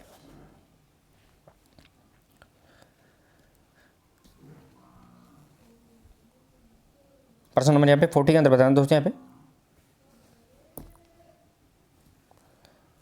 प्रश्न नंबर 40 और जो सही आंसर रहेगा दोस्तों यहाँ पे वो ध्यान रखना है। यहाँ पे स्वस्थ शरीर में स्वस्थ मस्तिष्क का निवास है, वो यहाँ पे मैंने बताया था दोस्तों कि प्लेटो और अरस्तु दोनों आ जाते हैं। अगर एक एक दोनों में से एक एक आता है तो इजी रहेगा, कोई सा भी आ जाए, किसी को अपने को यहाँ पे क्लिक कर देना। अगर ये नहीं आता तो इसको करना पड़ेगा, और ये नहीं आता है तो इसको करना पड़ेगा, लेकिन दोनों आ जाते हैं तो फिर अपने यहाँ पे कन्फ्यूज रहता है। उसके लिए मैंने बताया दोस्तों यहाँ पे कि सबसे पहले सुकरात का शिष्य था प्लेटो, और प्लेटो का शिष्य था वो अरस्तु। तो यहाँ पे प्लेटो इसका सही आंसर रहने वाला है, वो अपने यहाँ पे ध्यान रखना है दोस्तों। यहाँ पे क्या रहेगा? प्लेटो रहेगा, दोनों आ जाते हैं तो। नेक्स्ट और आगे क्वेश्चन नंबर 41, ओलंपिया शहर स्थित है दोस्तों। ओलंपिया शहर है वो कहाँ स्थित है वो बताना है, जहाँ से सर्वप्रथम है आधुनिक ओलंपिक शहर ओलंपिकों का आयोजन किया गया था स्टार्ट 1896 के अंदर, वो कहाँ स्थित है? प्रश्न नंबर यहाँ पे 41, और जो सही आंसर रहेगा दोस्तों यहाँ पे वो ध्यान रखना है ग्रीस, जिसे अपन एथेंस के नाम से जानते हैं, ग्रीस या एथेंस, वो यहाँ पे ध्यान रखना है, ओलंपिया शहर में स्थित है। नेक्स्ट और आगे प्रश्न नंबर 42, क्वेश्चन नंबर 42 देगा दोस्तों यहाँ पे, प्रथम एफ्रो एशियन खेल किस देश में आयोजित हुए? दोस्तों मैंने बताया था प्रथम एफ्रो एशियन खेल है वो किस देश में आयोजित किए गए थे, 42 के अंदर बताना है। 2004 के अंदर प्रथम एफ्रो एशियाई खेल हैदराबाद मैंने बताया था दोस्तों, कौन से? GSM स्वामी स्टेडियम है, तो GSM बाल योगी स्टेडियम था, मैंने बताया था, क्वेश्चन आया भी था उस हमने प्रश्नोत्तरी के अंदर। प्रश्न नंबर यहाँ पे 42, और जो सही आंसर रहेगा दोस्तों यहाँ पे भारत के हैदराबाद के अंदर है वो प्रथम एशियाई और अफ्रीकन दोनों जो कॉन्टिनेंट्स हैं, दोनों महाद्वीप से संबंधित खेल यहाँ पे किए गए थे। नेक्स्ट और आगे प्रश्न नंबर 43, प्रथम T20 दोस्तों यहाँ पे प्रथम 2020 क्रिकेट विश्व कप किस देश ने जीता था? प्रथम 2020 विश्व कप की बात कर रहे हैं, जो कब स्टार्ट हुआ था 2007 के अंदर आयोजित किया गया था, उसका यहाँ पे विजेता कौन था? 43 के अंदर बताना है दोस्तों यहाँ पे, इंपॉर्टेंट रहेगा दोस्तों यहाँ पे। T20 की बात कर रहे हैं और लेटेस्ट T20 है वो किसने जीता है, उसके लिए अगर आप प्लेलिस्ट में जाकर या तो करंट अफेयर्स की क्लास या फिर आपको PDF मिल गई होगी, उसके अंदर यहाँ पे देखना पड़ेगा प्रश्न नंबर 43, और सही आंसर रहेगा दोस्तों यहाँ पे वो ध्यान रखना, भारत है वो प्रथम T20 विश्व कप वर्ल्ड कप के विजेता यहाँ पे रहेगा। नेक्स्ट आगे प्रश्न नंबर 44 देखिए दोस्तों यहाँ पे, क्वेश्चन नंबर 44, प्राचीन ओलंपिक खेलों पर रोक लगाने वाले सम्राट का नाम है वो अपने यहाँ पे बताना, कौन है जो प्राचीन ओलंपिक खेल? दोस्तों मैंने बताया था आधुनिक ओलंपिक खेल 1896 के अंदर स्टार्ट हुए थे, कुबर्टिन के द्वारा यहाँ पे प्रयास किया गया था इनका। और जो प्राचीन ओलंपिक खेल थे वो 776 ईसा पूर्व स्टार्ट हुए थे और 394 ईसा पूर्व के अंदर यहाँ पे क्या हो गए थे, खत्म हो गए थे, रोक लगा दी गई थी। वो किसके द्वारा, जो रोम का एक राजा था जिसका नाम था थियोडोसस प्रथम। ध्यान रखना है, प्रश्न नंबर 44 और सही आंसर रहेगा। तो यहाँ पे थियोडोसिस फर्स्ट है, उसके द्वारा यहाँ पे रोक लगा दी गई थी। नेक्स्ट और आगे क्वेश्चन नंबर 45 देखे दोस्तों। यहाँ पे वृद्धि एवं विकास को प्रभावित करने वाले कारक कौन है, ग्रोथ एंड डेवलपमेंट है, इसको यहाँ पे इफेक्ट करने वाला यहाँ पे फैक्टर है वो कौन सा है, वो बताना है यहाँ पे। और सभी दोस्तों यहाँ पे क्लास को, जो भी नए स्टूडेंट दोस्त जुड़े हैं, क्लास को शेयर और लाइक कर दिया करो। और बार बार बता रहा हूँ दोस्तों, इसका बताने का मेरा बार बार कोई ना कोई तो पर्पज होगा कि आप 5 दिन के अंदर जुड़े रहते हैं क्लासों से, तो भी आप 50+ क्वेश्चन आप इन क्लासों से ईजिली कवर कर लेंगे। तो चलिए दोस्तों यहाँ पे प्रश्न नंबर 45 और जो सही आंसर रहेगा 45 के अंदर, वो ध्यान रखना है दोस्तों। यहाँ पे वृद्धि और विकास को प्रभावित कौन करेगा, लिंग, पोषण, आयु, उपरोक्त सभी, यानी ये इसके सही आंसर यहाँ पे रहने वाला है। नेक्स्ट और आगे क्वेश्चन नंबर 46 देखे दोस्तों। यहाँ पे व्यक्तित्व का आयाम नहीं है दोस्तों, यहाँ पे व्यक्तित्व का आयाम नहीं है वो बताना है, यानी पर्सनैलिटी है, पर्सनैलिटी का यहाँ पे कौन सा फैक्टर नहीं है वो बताना है। व्यक्तित्व का आयाम नहीं है, शारीरिक, मानसिक, सामाजिक, आर्थिक, कौन सा आयाम नहीं है वो बताना है। प्रश्न नंबर 46 के अंदर बताना है दोस्तों यहाँ पे। और सही आंसर रहेगा दोस्तों, व्यक्तित्व का जो आयाम नहीं है वो आर्थिक आयाम नहीं रहेगा, फाइनेंशियल यहाँ पे आयाम नहीं है, क्योंकि इसके साथ ही में शारीरिक, फिजिकली, मानसिक, मेंटली और सोशल यहाँ पे सामाजिक आयाम यहाँ पे रहते हैं। नेक्स्ट और आगे क्वेश्चन नंबर 47, प्रथम एशियाई खेल किस स्टेडियम में आयोजित किए गए थे। तो उसने पे प्रथम एशियाई खेल है वो कौन से स्टेडियम में आयोजित किए गए थे, कब आयोजित किए गए थे, 1951 के अंदर न्यू दिल्ली के अंदर आयोजित किए गए थे प्रथम एशियाई खेल, जिसकी शुरुआत भी भारत के अंदर ही। और ऐसे ही खेलों का जनक अपन GD सोंधी को मानते हैं, GD सोंधी गुरुदत्त संधू है उसके एशियाई खेलों का जनक माना जाता है। प्रश्न नंबर यहाँ पे 47 और जो सही आंसर रहेगा दोस्तों यहाँ पे 47 के अंदर, वो ध्यान रखना है यहाँ पे नेशनल स्टेडियम न्यू दिल्ली है, इसके अंदर यहाँ पे इनका आयोजन किया गया था। नेक्स्ट और आगे क्वेश्चन नंबर यहाँ पे 48 देखे दोस्तों। क्वेश्चन नंबर 48, प्रथम व नवम एशियाई खेल कहाँ आयोजित हुए थे, पहले और नवे एशियाई खेल है वो कहाँ आयोजित हुए थे। अभी अपन ने देख लिया दोस्तों यहाँ पे, पहले एशियाई खेल है वो कब स्टार्ट हुए थे, 1951 के अंदर, और नवे एशियाई खेल है वो 1982 के अंदर आयोजित किए गए थे।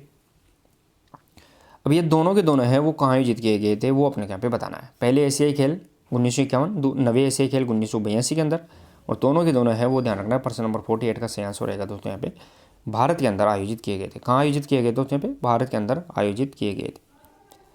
नेक्स्ट और आगे क्वेश्चन नंबर 49 देखे दोस्तों।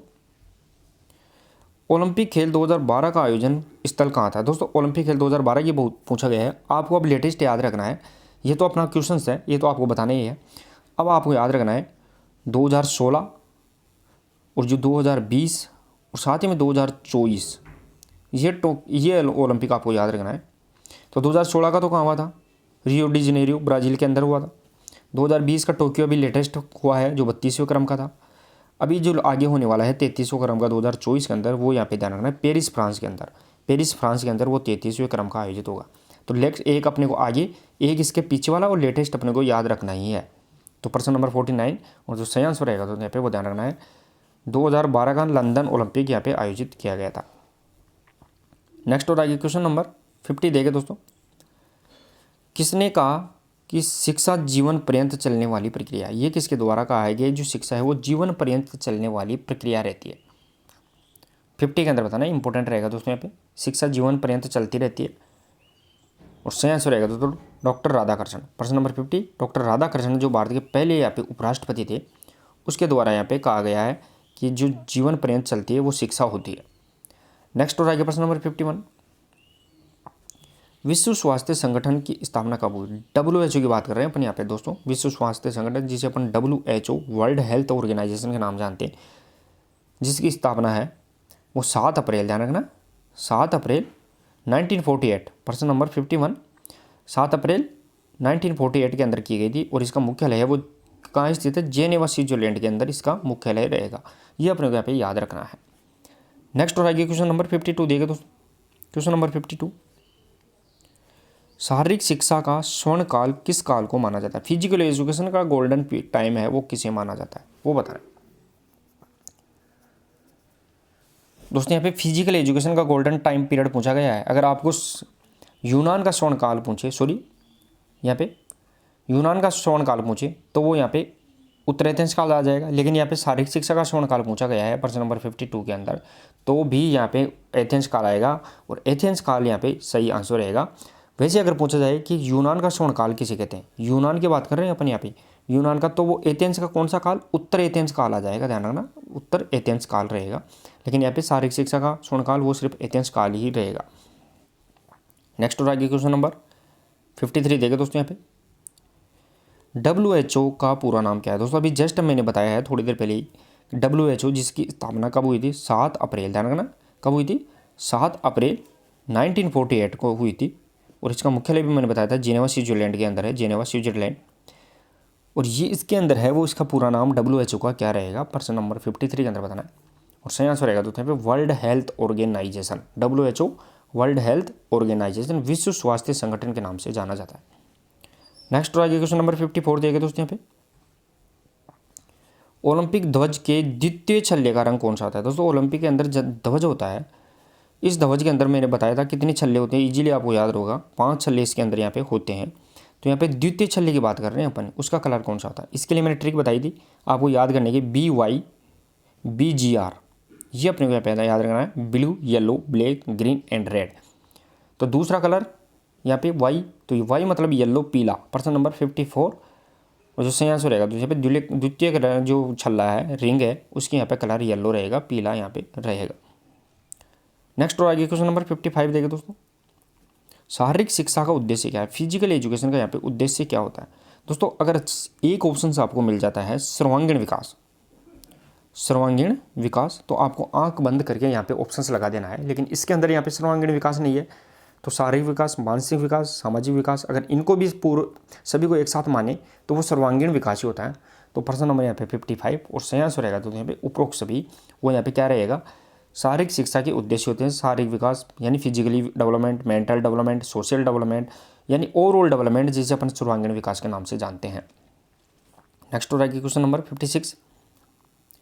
क्वेश्चन नंबर 56 देखें दोस्तों। यहाँ पे वर्ष 2010 तक कितनी बार एशियाई खेलों का आयोजन किया जा चुका। अब देखिए दोस्तों यहाँ पे 2010 को क्यों लाया गया है वो अपने को यहाँ पे बताना है। 2010 एशियाई खेल कितने आयोजित किए जा चुके हैं। दोस्तों भारत के अंदर 2 बार एशियाई खेलों का आयोजन किया गया। पहला एशियाई खेल 1951 के अंदर और नवे एशियाई खेल 1982 के अंदर। नवे जो 1982 के अंदर थे। 2010 तक की एशियाई खेल कितने आयोजित किए गए हैं, 2014, 2018 और 2022 वाला अभी तक लेटेस्ट नहीं हुआ है। जो 19 एशियाई खेल होगा 2022 के अंदर वो नहीं हुआ है, वो चीन के अंदर प्रस्तावित है। लेकिन प्रश्न नंबर यहाँ पे 56 और जो सही आंसर रहेगा दोस्तों यहाँ पे वो ध्यान रखना है। अभी तक 16 एशियाई खेलों का आयोजन यहाँ पे 2010 तक 16, 2014 वाला था वो यहाँ पे 17वां था और 2018 वाला वो 18वां था और 2022 के अंदर होगा वो 19वां होगा। लेकिन अभी नहीं हुआ है क्योंकि 22 में होना था वो अभी नहीं हुआ, 23 में अंदर चीन के अंदर आयोजित होगा। नेक्स्ट और आगे क्वेश्चन नंबर 57 देखें दोस्तों। यहाँ पे 1 ग्राम प्रोटीन से ऊर्जा प्राप्त होती है। दोस्तों बार बार मैंने बताया है कि भोजन के 3 अंग होते हैं, कार्बोहाइड्रेट, वसा और साथ में प्रोटीन। लेकिन प्रोटीन तो अपने ऊर्जा ज़्यादा देता नहीं वैसे, तो मुख्य अंग तो कार्बोहाइड्रेट और यहाँ पे वसा ही होती है, लेकिन प्रोटीन यहाँ पे पाया जाता है इसमें। तो इनकी एनर्जी यहाँ पे ऊर्जा देने का कार्य कितना रहेगा 1 ग्राम के अंदर। तो प्रश्न नंबर यहाँ पे 57 और जो सही आंसर रहेगा दोस्तों यहाँ पे ध्यान रखना 4.1 किलो कैलोरी। ये कार्बोहाइड्रेट से भी उतना ही मिलेगा, ध्यान रखना। कार्बोहाइड्रेट होता है उसके 1 अणु से भी और प्रोटीन के 1 अणु से, दोनों से बराबर मिलेगा। लेकिन 9.1 किलो कैलोरी है वो ये वसा से मिलेगा। 1 ग्राम वसा से 9.1 किलो कैलोरी ऊर्जा अपने को मिलती है। नेक्स्ट और आगे क्वेश्चन नंबर 58। भारत का राष्ट्रीय खेल कौन सा है। दोस्तों यहाँ पे भारत है, भारत का राष्ट्रीय खेल कौन सा है वो अपने को यहाँ पे बताना है। भारत का राष्ट्रीय खेल अपने को यहाँ पे बताना है दोस्तों। यहाँ पे नेशनल गेम्स की बात कर रहे हैं अपन, वो कौन सा है, फुटबॉल, कबड्डी, क्रिकेट, हॉकी। दोस्तों राजस्थान के संदर्भ में देखें तो वो बास्केटबॉल होगा। बास्केटबॉल जो राजस्थान का राज्य खेल है बास्केटबॉल, वो भी अपने को यहाँ पे ध्यान रखना है। लेकिन 58 और जो सही आंसर रहेगा दोस्तों यहाँ पे हॉकी। हॉकी होता है वो भारत का नेशनल गेम रहेगा। हॉकी है वो भारत का नेशनल गेम रहेगा। और 2023 के अंदर हॉकी का वर्ल्ड कप भी आयोजित किया गया था ओडिशा के अंदर, बिरसा मुंडा स्टेडियम और राउरकेला स्टेडियम के अंदर। उसमें कौन जीता है वो आपको बताना है। कमेंट बॉक्स में। और नई अगर आपको पता है तो आप प्लेलिस्ट के अंदर जाके करंट अफेयर्स की क्लास देख सकते हैं, उसके अंदर आपको मिल जाएगा। नेक्स्ट और आगे प्रश्न नंबर 59, राष्ट्रीय खेल दिवस कब प्रारंभ किया गया था? नेशनल स्पोर्ट्स डे की बात कर रहे हैं अपन। राष्ट्रीय खेल दिवस है नेशनल स्पोर्ट्स डे, वो कब प्रारंभ हुआ था वो अपने यहाँ पे बताना है प्रश्न नंबर 59 के अंदर। इजी रहेगा दोस्तों। यहाँ पे मेजर ध्यानचंद है, मेजर ध्यानचंद की जो मेजर ध्यानचंद है उसकी जो जन्म जयंती है उसके उपलक्ष्य में ये पे राष्ट्रीय खेल दिवस मनाया जाता है। और कब स्टार्ट हुआ था? प्रश्न नंबर यहाँ पे 59, 1995 में पहली बार इसका स्टार्ट हुआ था। और कौन सी तारीख को हुआ था वो अपन यहाँ पे देखते हैं अब। नेक्स्ट और आगे क्वेश्चन नंबर 60। देखिए दोस्तों, राष्ट्रीय खेल दिवस कब मनाया जाता है, कब मनाया जाता है वो बताना है अपने को। राष्ट्रीय खेल दिवस मनाया जाता है, सबसे पहले अपन ने देखा था कि कब स्टार्ट किया गया था, 1995 में किया गया था राष्ट्रीय खेल दिवस पहली बार। वो कौन सी तारीख को मनाया जाएगा? नेशनल स्पोर्ट्स डे की बात कर रहे हैं अपन यहाँ पे, NSD नेशनल स्पोर्ट्स डे की बात कर रहे हैं अपन यहाँ पे। प्रश्न नंबर यहाँ पे 60 और जो सेंस रहेगा दोस्तों यहाँ पे वो ध्यान रखना है 29 एंड 29 अगस्त, 29 अगस्त मेजर ध्यानचंद की जयंती के अंदर अपन क्या करते हैं? नेशनल स्पोर्ट्स डे का आयोजन किया जाता है। नेक्स्ट और आगे क्वेश्चन नंबर 61, क्वेश्चन नंबर 61 देखिए दोस्तों, यहाँ पे थोड़ा सा इसको छोटा करना पड़ेगा, ऑप्शंस आपको दिखाई दे देंगे। देखिए दोस्तों, शारीरिक शिक्षा के आयाम क्या है? फिजिकल एजुकेशन का आयाम कौन से थे वो बताना है। अभी लेटेस्ट ये क्वेश्चन पहले भी आ चुका है दोस्तों, आपको बता दूं रिपीट क्वेश्चन है लगभग। तो शारीरिक शिक्षा के यहाँ पे आयाम कौन से हैं? Physical, mental, social. तो प्रश्न नंबर 61 और सही आंसर रहेगा दोस्तों यहाँ पे उपरोक्त सभी। पहले क्वेश्चन आ चुका है तो यहाँ पे मेंटल, फिजिकल और सोशल ये इसके सभी आयाम होते हैं। नेक्स्ट और आगे प्रश्न नंबर 62 देखे दोस्तों, क्वेश्चन नंबर 62, खेल एक है, खेल क्या है वो अपने यहाँ पे बताना है। खेल एक क्या है? व्यक्तित्व है, उपलब्धि है, मनोरंजन क्रिया है या फिर एक क्रिया है? दोस्तों यहाँ पे 62 इंपॉर्टेंट है, क्वेश्चन पहले पूछा भी गया है। और सभी दोस्त नए जुड़े हैं क्लास को शेयर और लाइक कर दे। और दोस्तों बार बार बता दूँ 5 दिन के अंदर आप कंटिन्यू क्लासों से जुड़े रहते हैं तो आप 5 दिन के अंदर 50+ क्वेश्चन आप सीधी इन क्लासों से आप कवर कर लेंगे। तो आप कंटिन्यू क्लासों में जुड़े रहिए। प्रश्न नंबर यहाँ पे 62 और जो सही आंसर रहेगा दोस्तों यहाँ पे खेल क्या है? तो खेल एक यहाँ पे मनोरंजन, रिक्रिएशनल एक्टिविटीज़ रहेगी, मनोरंजन क्रिया रहेगी, बल्कि एक क्रिया नहीं रहेगी बल्कि एक मनोरंजन क्रिया यहाँ पे रहेगी। नेक्स्ट और आगे क्वेश्चन नंबर 63, वातावरण संबंधित है। दोस्तों वातावरण है वो किससे संबंधित है वो अपने यहाँ पे बताना है। वातावरण संबंधित है प्रशिक्षण से, प्रकृति से, वंशानुक्रम से या फिर उपरोक्त सभी से? प्रश्न नंबर यहाँ पे 63 के अंदर बताना है दोस्तों वातावरण संबंधित है किससे संबंधित रहेगा? एनवायरमेंटल किससे संबंधित रहेगा? प्रश्न नंबर 63 के अंदर बताना है। और इजी रहेगा दोस्तों यहाँ पे वातावरण किससे संबंधित रहेगा? प्रकृति, प्रशिक्षण, वंशानुक्रम या फिर उपरोक्त सभी? प्रश्न नंबर यहाँ पे 63 और जो सही आंसर रहेगा दोस्तों यहाँ पे उपरोक्त सभी। वातावरण है वो उपरोक्त सभी से संबंधित रहेगा, वंशानुक्रम से भी रहेगा, ट्रेनिंग से संबंधित रहेगा और यहाँ पे नेचुरल है प्रकृति उससे संबंधित यहाँ पे रहेगा। नेक्स्ट और आगे क्वेश्चन नंबर 64 देखिए दोस्तों, क्वेश्चन नंबर 64, खेल प्रदर्शन निर्भर करता है। स्पोर्ट्स जो यहाँ पे अपन प्रदर्शन है, डेमोस्ट्रेशन है, वो किस पर निर्भर करेगा? परफॉर्मेंस यहाँ पे स्पोर्ट्स परफॉर्मेंस है वो किस पर डिपेंड करेगी वो बताना है। अभ्यास पर, धन पर, मित्र पर या समय पर? पूछा गया क्वेश्चन है दोस्तों, पहले भी इंपॉर्टेंट है। तो स्पोर्ट्स परफॉर्मेंस खेल प्रदर्शन है वो किस पर निर्भर करेगा, डिपेंड करेगा? प्रश्न नंबर 64 इजी रहेगा दोस्तों यहाँ पे। और सही आंसर रहेगा अभ्यास, यानी प्रैक्टिस करते हैं उस पर डिपेंड करेगा कि अपना परफॉर्मेंस है वो कैसा रहने वाला है।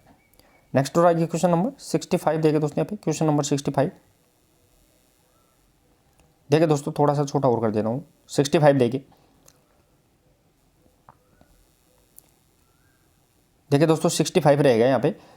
वर्ष 2006 तक की बात कर रहे हैं अपन यहाँ पे, कुल कितनी बार राष्ट्रमंडल खेलों का आयोजन हो चुका है? 2006 तक की बात कर रहे हैं। अभी 2010 तक देखा था दोस्तों आपने, 2010 तक कितने आयोजन किए गए थे? तो 16 आयोजन किए जा चुके थे दोस्तों यहाँ पे। सर वो एशियाई खेलों से संबंधित थे दोस्तों, आपको बता दूं 16 आयोजन वो एशियाई खेलों से संबंधित थे, ये इसके नहीं रहेंगे, ये राष्ट्रमंडल से संबंधित पूछा गया अपने को। तो 2006 तक कितने राष्ट्रमंडल यानी कॉमनवेल्थ जो 1930 से स्टार्ट हुए थे कॉमनवेल्थ, उनकी बात कर रहे हैं अपन। तो दोस्तों यहाँ पे 2022 के अंदर है वो लेटेस्ट कॉमनवेल्थ गेम जो बर्मिंघम इंग्लैंड के अंदर आयोजित हुआ है, कौन से क्रम का था? 22वें क्रम का था। तो अभी 2006 की बात कर रहे हैं अपन यहाँ पे। प्रश्न नंबर 65 और सही आंसर रहेगा दोस्तों यहाँ पे वो ध्यान रखना है 18, 2006 तक 18 क्रम का रहेगा, यानी 2010 के अंदर 19 2014 के अंदर 20 और 2018 के अंदर वो 21 और 2022 के अंदर लेटेस्ट 22वां इसका परफॉर्मेंस रहेगा। नेक्स्ट और आगे क्वेश्चन नंबर देखिए दोस्तों 66। देखिए दोस्तों, खेल मनोविज्ञान के जनकों ने, स्पोर्ट्स साइकोलॉजी के यहाँ पे जनकों ने वो बताना है प्रश्न नंबर यहाँ पे 66 के अंदर। और सभी दोस्त क्लास को शेयर और लाइक कर दे और कोई भी एडवांस में आंसर ना दे, वो आपसे रिक्वेस्ट रहेगी, क्योंकि क्लास का डिसिप्लिन अपने को बनाना है। चाहे कम ही स्टूडेंट आ जाए लेकिन अपन सिस्टमेटिक चलते हैं, क्योंकि अपना जो यहाँ पर जो उद्देश्य है वो एक ही है कि अपने को अपना सफलता, आपकी जो टारगेट है वहाँ तक पहुँचाना, और उसके लिए अपन यहाँ पे दिन रात मेहनत कर रहे हैं बिना किसी लोभ और लालच के। बाकी अदरवाइज कोचिंग में देखिए तो आपसे 10-5 रुपये भी आप लेके उससे कर सकते हैं, लेकिन अपन यहाँ पे 1 रुपये की लालच नहीं ले, फिर अपन यहाँ पे मेहनत कर रहे हैं। तो अपना डिसिप्लिन सबसे इंपॉर्टेंट यहाँ पे रहने वाला है। प्रश्न नंबर यहाँ पे 66 के अंदर देखें दोस्तों यहाँ पे, और सही आंसर रहेगा दोस्तों कोलमैन ग्रिफिथ। कोलमैन ग्रिफिथ है वो ध्यान रखना है, यहाँ पे स्पोर्ट्स साइकोलॉजी के यहाँ पे जनक रहेंगे। नेक्स्ट और आगे क्वेश्चन नंबर 67 देखें दोस्तों यहाँ पे, क्रिकेट खेल में प्रयोग होने वाले प्रकाश यंत्र को क्या कहते हैं।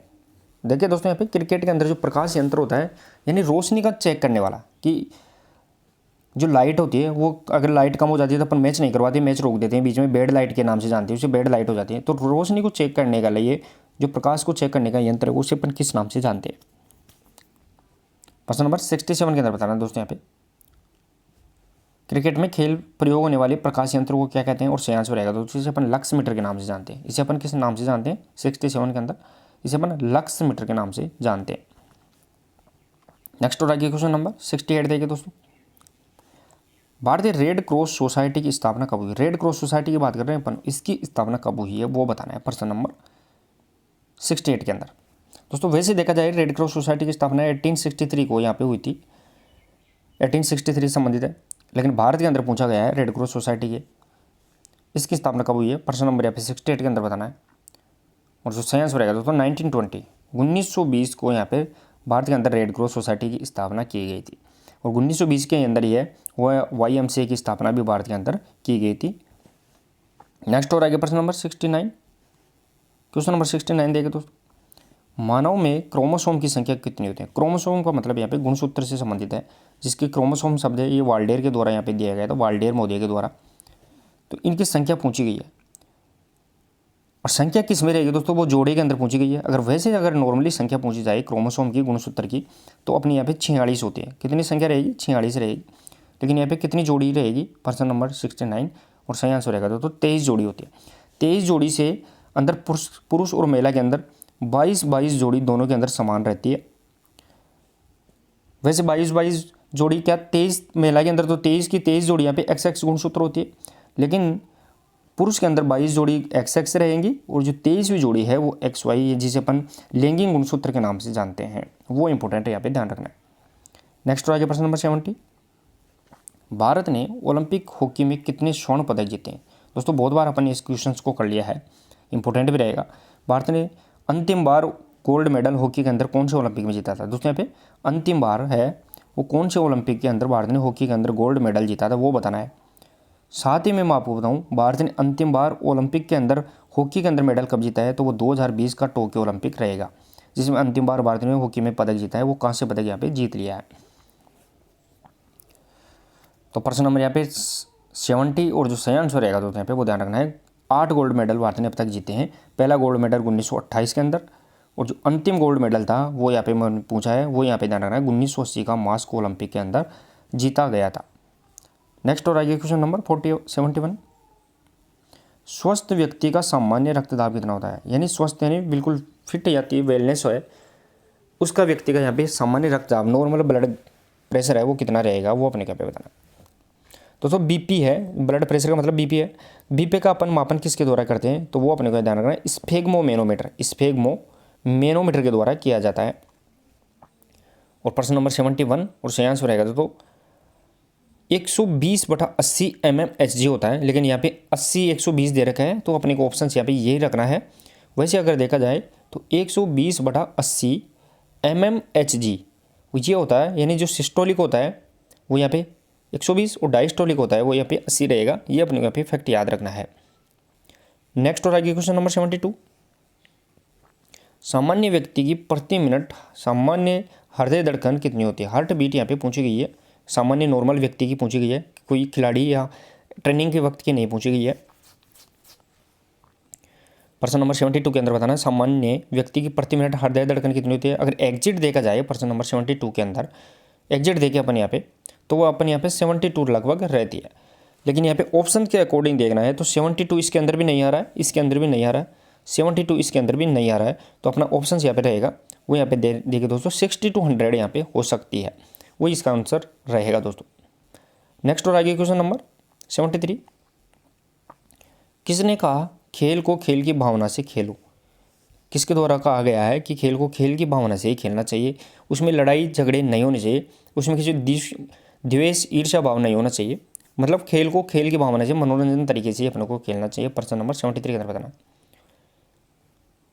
और सही आंसर रहेगा 73 के अंदर दोस्तों। यहाँ पे को ध्यान रखना है, जवाहरलाल नेहरू है, पंडित जवाहरलाल नेहरू भारत के प्रथम पीएम है, उनके द्वारा ये डेफिनेशन या कोटेशन दिया गया था। नेक्स्ट और आगे क्वेश्चन नंबर 74, भारतीय क्रिकेट टीम ने सर्वप्रथम क्रिकेट विश्व कप कब जीता था। सर्वप्रथम की बात कर रहे हैं अपन यहाँ पे, क्रिकेट विश्व कप, वनडे विश्व कप, ओडीआई की बात कर रहे हैं, वनडे इनिंग जो विश्व कप है वो यहाँ पे कब जीता था दोस्तों। उसके बाद में भारत ने दूसरी बार विश्व कप जीता था, वो 2011 के अंदर जीता था। प्रश्न नंबर यहाँ पे 74 और जो सही आंसर रहेगा दोस्तों यहाँ पे वो ध्यान रखना 1993 कपिल देव की जो कप्तानी थी उसके अंदर भारत ने पहली बार जीता था, और यहाँ पे 2011 के अंदर है वो महेंद्र सिंह धोनी की कप्तानी में फिर से दोबारा जीता गया है। भारत ने अभी तक 2 बार वनडे विश्व कप का खिताब अपने नाम किया है। चलिए दोस्तों नेक्स्ट और आगे क्वेश्चन नंबर 75, देखिए दोस्तों 75 के अंदर शारीरिक क्षमता का विकास किया जा सकता है। शारीरिक क्षमता है उसका विकास कैसे कर सकते हैं वो बताना है। प्रश्न नंबर यहाँ पे 75 के अंदर, रस्सी कूद के द्वारा, खेल कूद में भाग लेकर, बिना उपकरण व्यायाम द्वारा या उपरोक्त सभी। प्रश्न नंबर 75 इजी रहेगा और सही आंसर रहेगा दोस्तों यहाँ पे उपरोक्त सभी। इसके द्वारा अपन फिजिकली यहाँ पे कैपेसिटी जो अपनी क्षमता है एंडोरेंस उसको डेवलप कर सकते हैं। नेक्स्ट और आगे क्वेश्चन, लेकिन सभी दोस्तों एक बार क्लास को शेयर और लाइक कर दे, जो भी जुड़े हैं क्लास को शेयर और लाइक कर दे दोस्तों। नेक्स्ट और आगे क्वेश्चन नंबर 76 देखे दोस्तों यहाँ पे, संतुलित आहार की आवश्यकता होती है। दोस्तों यहाँ पे जो बैलेंस डाइट है उसकी अपने को जरूरत क्यों पड़ती है वो पूछा गया। अच्छी आदतों के लिए, मानसिक दक्षता के लिए, समुचित वृद्धि और विकास के लिए, शारीरिक दक्षता के लिए। 76 के अंदर बताना इजी रहेगा दोस्तों, थोड़ा सा भी आपने दिमाग लगाया है तो। संतुलित आहार जिसमें 5 यहाँ पे मुख्य कंपोनेंट्स होते हैं, कार्बोहाइड्रेट, प्रोटीन, वसा, खनिज लवण और यहाँ पे जल। इस प्रकार 5 कंपोनेंट्स उसमें पाए जाते हैं और सही आंसर रहेगा दूसरे पे, यानी एक सिस्टमेटिक यहाँ पे ग्रोथ और डेवलपमेंट के लिए, समुचित विकास और वृद्धि के लिए यहाँ पे बैलेंस डाइट की आवश्यकता होती है। नेक्स्ट आगे प्रश्न नंबर 77, ऑल इंग्लैंड चैंपियनशिप का संबंध किससे है। ऑल इंग्लैंड चैंपियनशिप का संबंध किससे रहेगा दोस्तों। ऑल इंग्लैंड चैंपियनशिप जीतने वाला पहला भारतीय खिलाड़ी कौन था, तो वो प्रकाश पादुकोण था। ध्यान रखना प्रकाश पादुकोण था ऑल इंग्लैंड चैंपियनशिप जीतने वाला पहला खिलाड़ी। और इसका है संबंध किससे रहेगा 77 के अंदर बताना है और सही आंसर रहेगा दोस्तों यहाँ पे बैडमिंटन है वो ऑल इंग्लैंड चैंपियनशिप से संबंधित रहेगा, ये अपने को यहाँ पे ध्यान रखना है। नेक्स्ट आगे प्रश्न नंबर 78, क्वेश्चन नंबर 78 देखिए दोस्तों, क्वेश्चन नंबर 78 देखिए दोस्तों, एक प्रमापीकृत धावक पथ यानी स्टैंडर्ड जो ट्रैक होता है इसकी यहाँ पे लंबाई कितनी होती है वो बताना है दोस्तों। यहाँ पे स्टैंडर्ड ट्रैक बताना है, प्रमापीकृत धावक पथ है स्टैंडर्ड ट्रैक है उसकी लंबाई कितनी होती है 78 के अंदर बताना है। अब देखिए दोस्तों यहाँ पे स्टैंडर्ड ट्रैक है इसकी स्ट्रेट कितनी होती है, स्ट्रेट की पूछा जाए तो वो कितनी होती है, तो वो 84.39 मीटर 84.39 मीटर स्टैंडर्ड ट्रैक की स्ट्रेट होती है, वो अपने को ध्यान रखना है। लेकिन यहाँ पे स्टैंडर्ड ट्रैक की लंबाई पूछी गई है 78 के अंदर, तो सही आंसर रहेगा दोस्तों यहाँ पे 400 मीटर का ट्रैक होता है वो स्टैंडर्ड ट्रैक यहाँ पे होता है। नेक्स्ट और आगे प्रश्न नंबर 79 देखे दोस्तों, यहाँ पे प्रथम राजीव गांधी खेल रत्न पुरस्कार किसने प्राप्त किया, जिसका वर्तमान नाम दोस्तों यहाँ पे मेजर ध्यानचंद खेल रत्न अवार्ड है।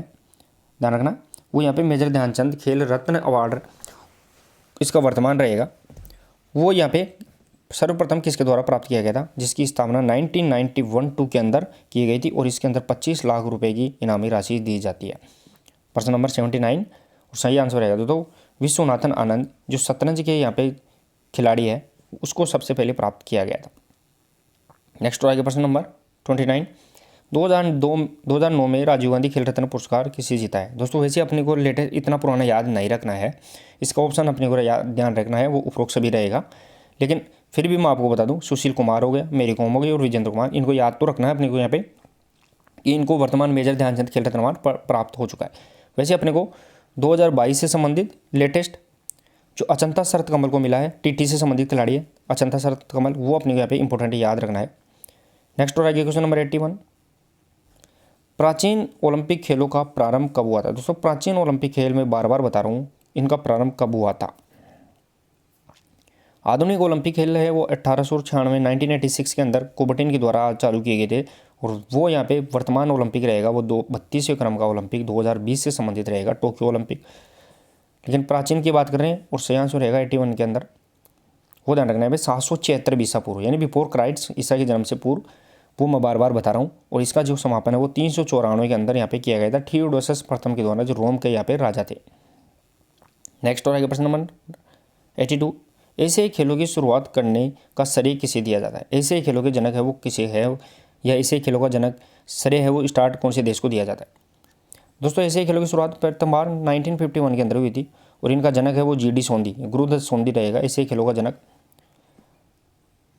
और किसके द्वारा किया गया था, तो प्रश्न नंबर 82, और जो सही आंसर रहेगा दोस्तों यहाँ पे भारत है वो ऐसे खेलों के श्रेय रहेगा शुरुआत करने का, वो अपने को ध्यान रखना। और 1900 ऐसे खेल है वो 19 ऐसे खेल है वो यहाँ पे चीन के अंदर प्रस्तावित है, वो 2023 के अंदर, वो भी ध्यान रखना है। नेक्स्ट और आगे क्वेश्चन नंबर 83 देखिए दोस्तों यहाँ पे, ओलंपिक खेलों में भारत ने किस खेल में स्वर्ण पदक जीता। गोल्डन की बात कर रहे हैं अपन यहाँ पे। दोस्तों यहाँ पे ओलंपिक खेलों में भारत ने किस खेल में गोल्ड मेडल जीता है वो बताना है यहाँ पे। तो देखिए दोस्तों यहाँ पे मुक्केबाजी यानी बॉक्सिंग के अंदर भारत ने गोल्ड मेडल नहीं जीता है ओलंपिक के अंदर। भारोत्तोलन वेट लिफ्टिंग में भी गोल्ड मेडल नहीं जीता है। वैसे भारोत्तोलन के अंदर वेट लिफ्टिंग की बात करें तो इसके अंदर सिल्वर मेडल जीता है अब की बार 2020 के अंदर मीराबाई चानू ने। कुश्ती के अंदर भी यहाँ पे नहीं जीता है, लेकिन हॉकी के अंदर है भारत ने गोल्ड मेडल प्राप्त कर लिया है, जो 1928 के अंदर हॉकी के अंदर पहली बार और 1980 के अंदर लास्ट बार किया था, और टोटल यहाँ पे 8 गोल्ड मेडल प्राप्त कर चुके हैं। नेक्स्ट और आगे क्वेश्चन नंबर 84, किस खेल में, ध्यान रखना है दोस्तों यहाँ पे क्वेश्चन नंबर 84 में, किस खेल में एक तरफ से केवल 11 खिलाड़ी खेलते हैं। एक तरफ की बात कर रहे हैं अपन यहाँ पे, वन साइड, 2 टीम होती है, 11 दूसरी टीम में और 11 दूसरी टीम में, यानी एक तरफ है 11 खिलाड़ी खेलते हैं। तो क्रिकेट, फुटबॉल और हॉकी, प्रश्न नंबर 84, और जो सही आंसर रहेगा दोस्तों यहाँ पे वो ध्यान रखना है उपरोक्त सभी तीनों ही गेम्स हैं जिसके अंदर 11 खिलाड़ी एक ही टीम के अंदर खेलते हैं।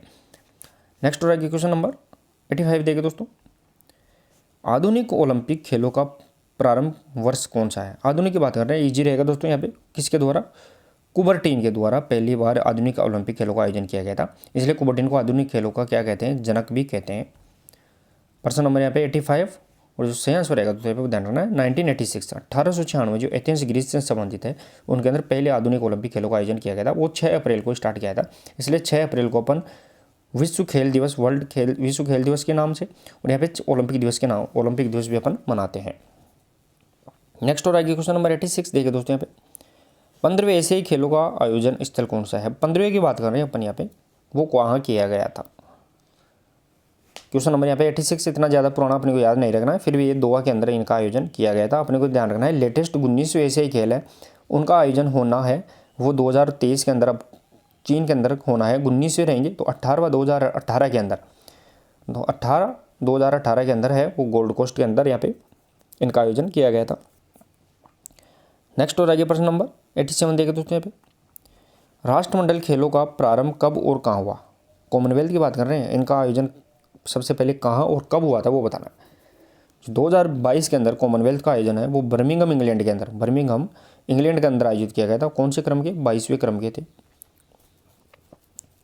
तो प्रश्न नंबर यहाँ पे 87 के अंदर बताना है दोस्तों आपको, और सही आंसर रहेगा दोस्तों यहाँ पे 87 के अंदर, वो ध्यान रखना है यहाँ पे 1930 को हैमिल्टन कनाडा के अंदर है वो राष्ट्रमंडल खेलों का आयोजन किया गया था, और भारत ने 1934 के जो दूसरा राष्ट्रमंडल खेल था उसके अंदर यहाँ पे भाग लिया था पहली बार। नेक्स्ट और आगे क्वेश्चन नंबर 88, क्वेश्चन नंबर 88 देखिए दोस्तों, प्रथम एशियाई खेलों में कुल कितने देशों ने भाग लिया तथा कितने कितने खेल शामिल किए गए थे। प्रथम एशियाई की बात कर रहे हैं, जो एशियाई खेल है 1951 के अंदर स्टार्ट हुए थे नई दिल्ली के अंदर। उसमें कितने देशों ने तो भाग लिया और कितने खेल इसके अंदर शामिल किए गए थे वो बता रहे हैं प्रश्न नंबर 88 के अंदर। क्वेश्चन नंबर 88 सही आंसर रहेगा तो 11 देशों ने भाग लिया था। ध्यान रखना 11 देशों ने तो भाग लिया था और इसके अंदर 6 खेल इसके अंदर यहाँ पे शामिल किए गए थे। दोनों अपने को यहाँ पे ध्यान रखना है। नेक्स्ट और आगे क्वेश्चन नंबर 89, सीटीएस, अल्टीएस और फोर्टियस शब्दों की रचना किसने की है वो बताना है अपने को। सीटीएस, अल्टीएस, फोर्टियस इनकी रचना किसके द्वारा यहाँ पे की गई थी।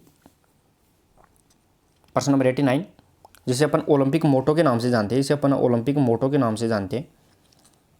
प्रश्न नंबर 89 के अंदर बताना है और सही आंसर रहेगा तो फादर हेनरी डिडान, फादर हेनरी डिडान के द्वारा 1891 के अंदर ध्यान रखना है इनका शब्दों की रचना की गई थी। और पहली बार है वो इनको यहाँ पे ध्यान रखना है 1924 का जो ओलंपिक हुआ था पेरिस वाला, उसके अंदर ध्यान रखना है पहली बार इन शब्दों को यहाँ पे मान्यता दी गई थी, इनको अपनाया गया था।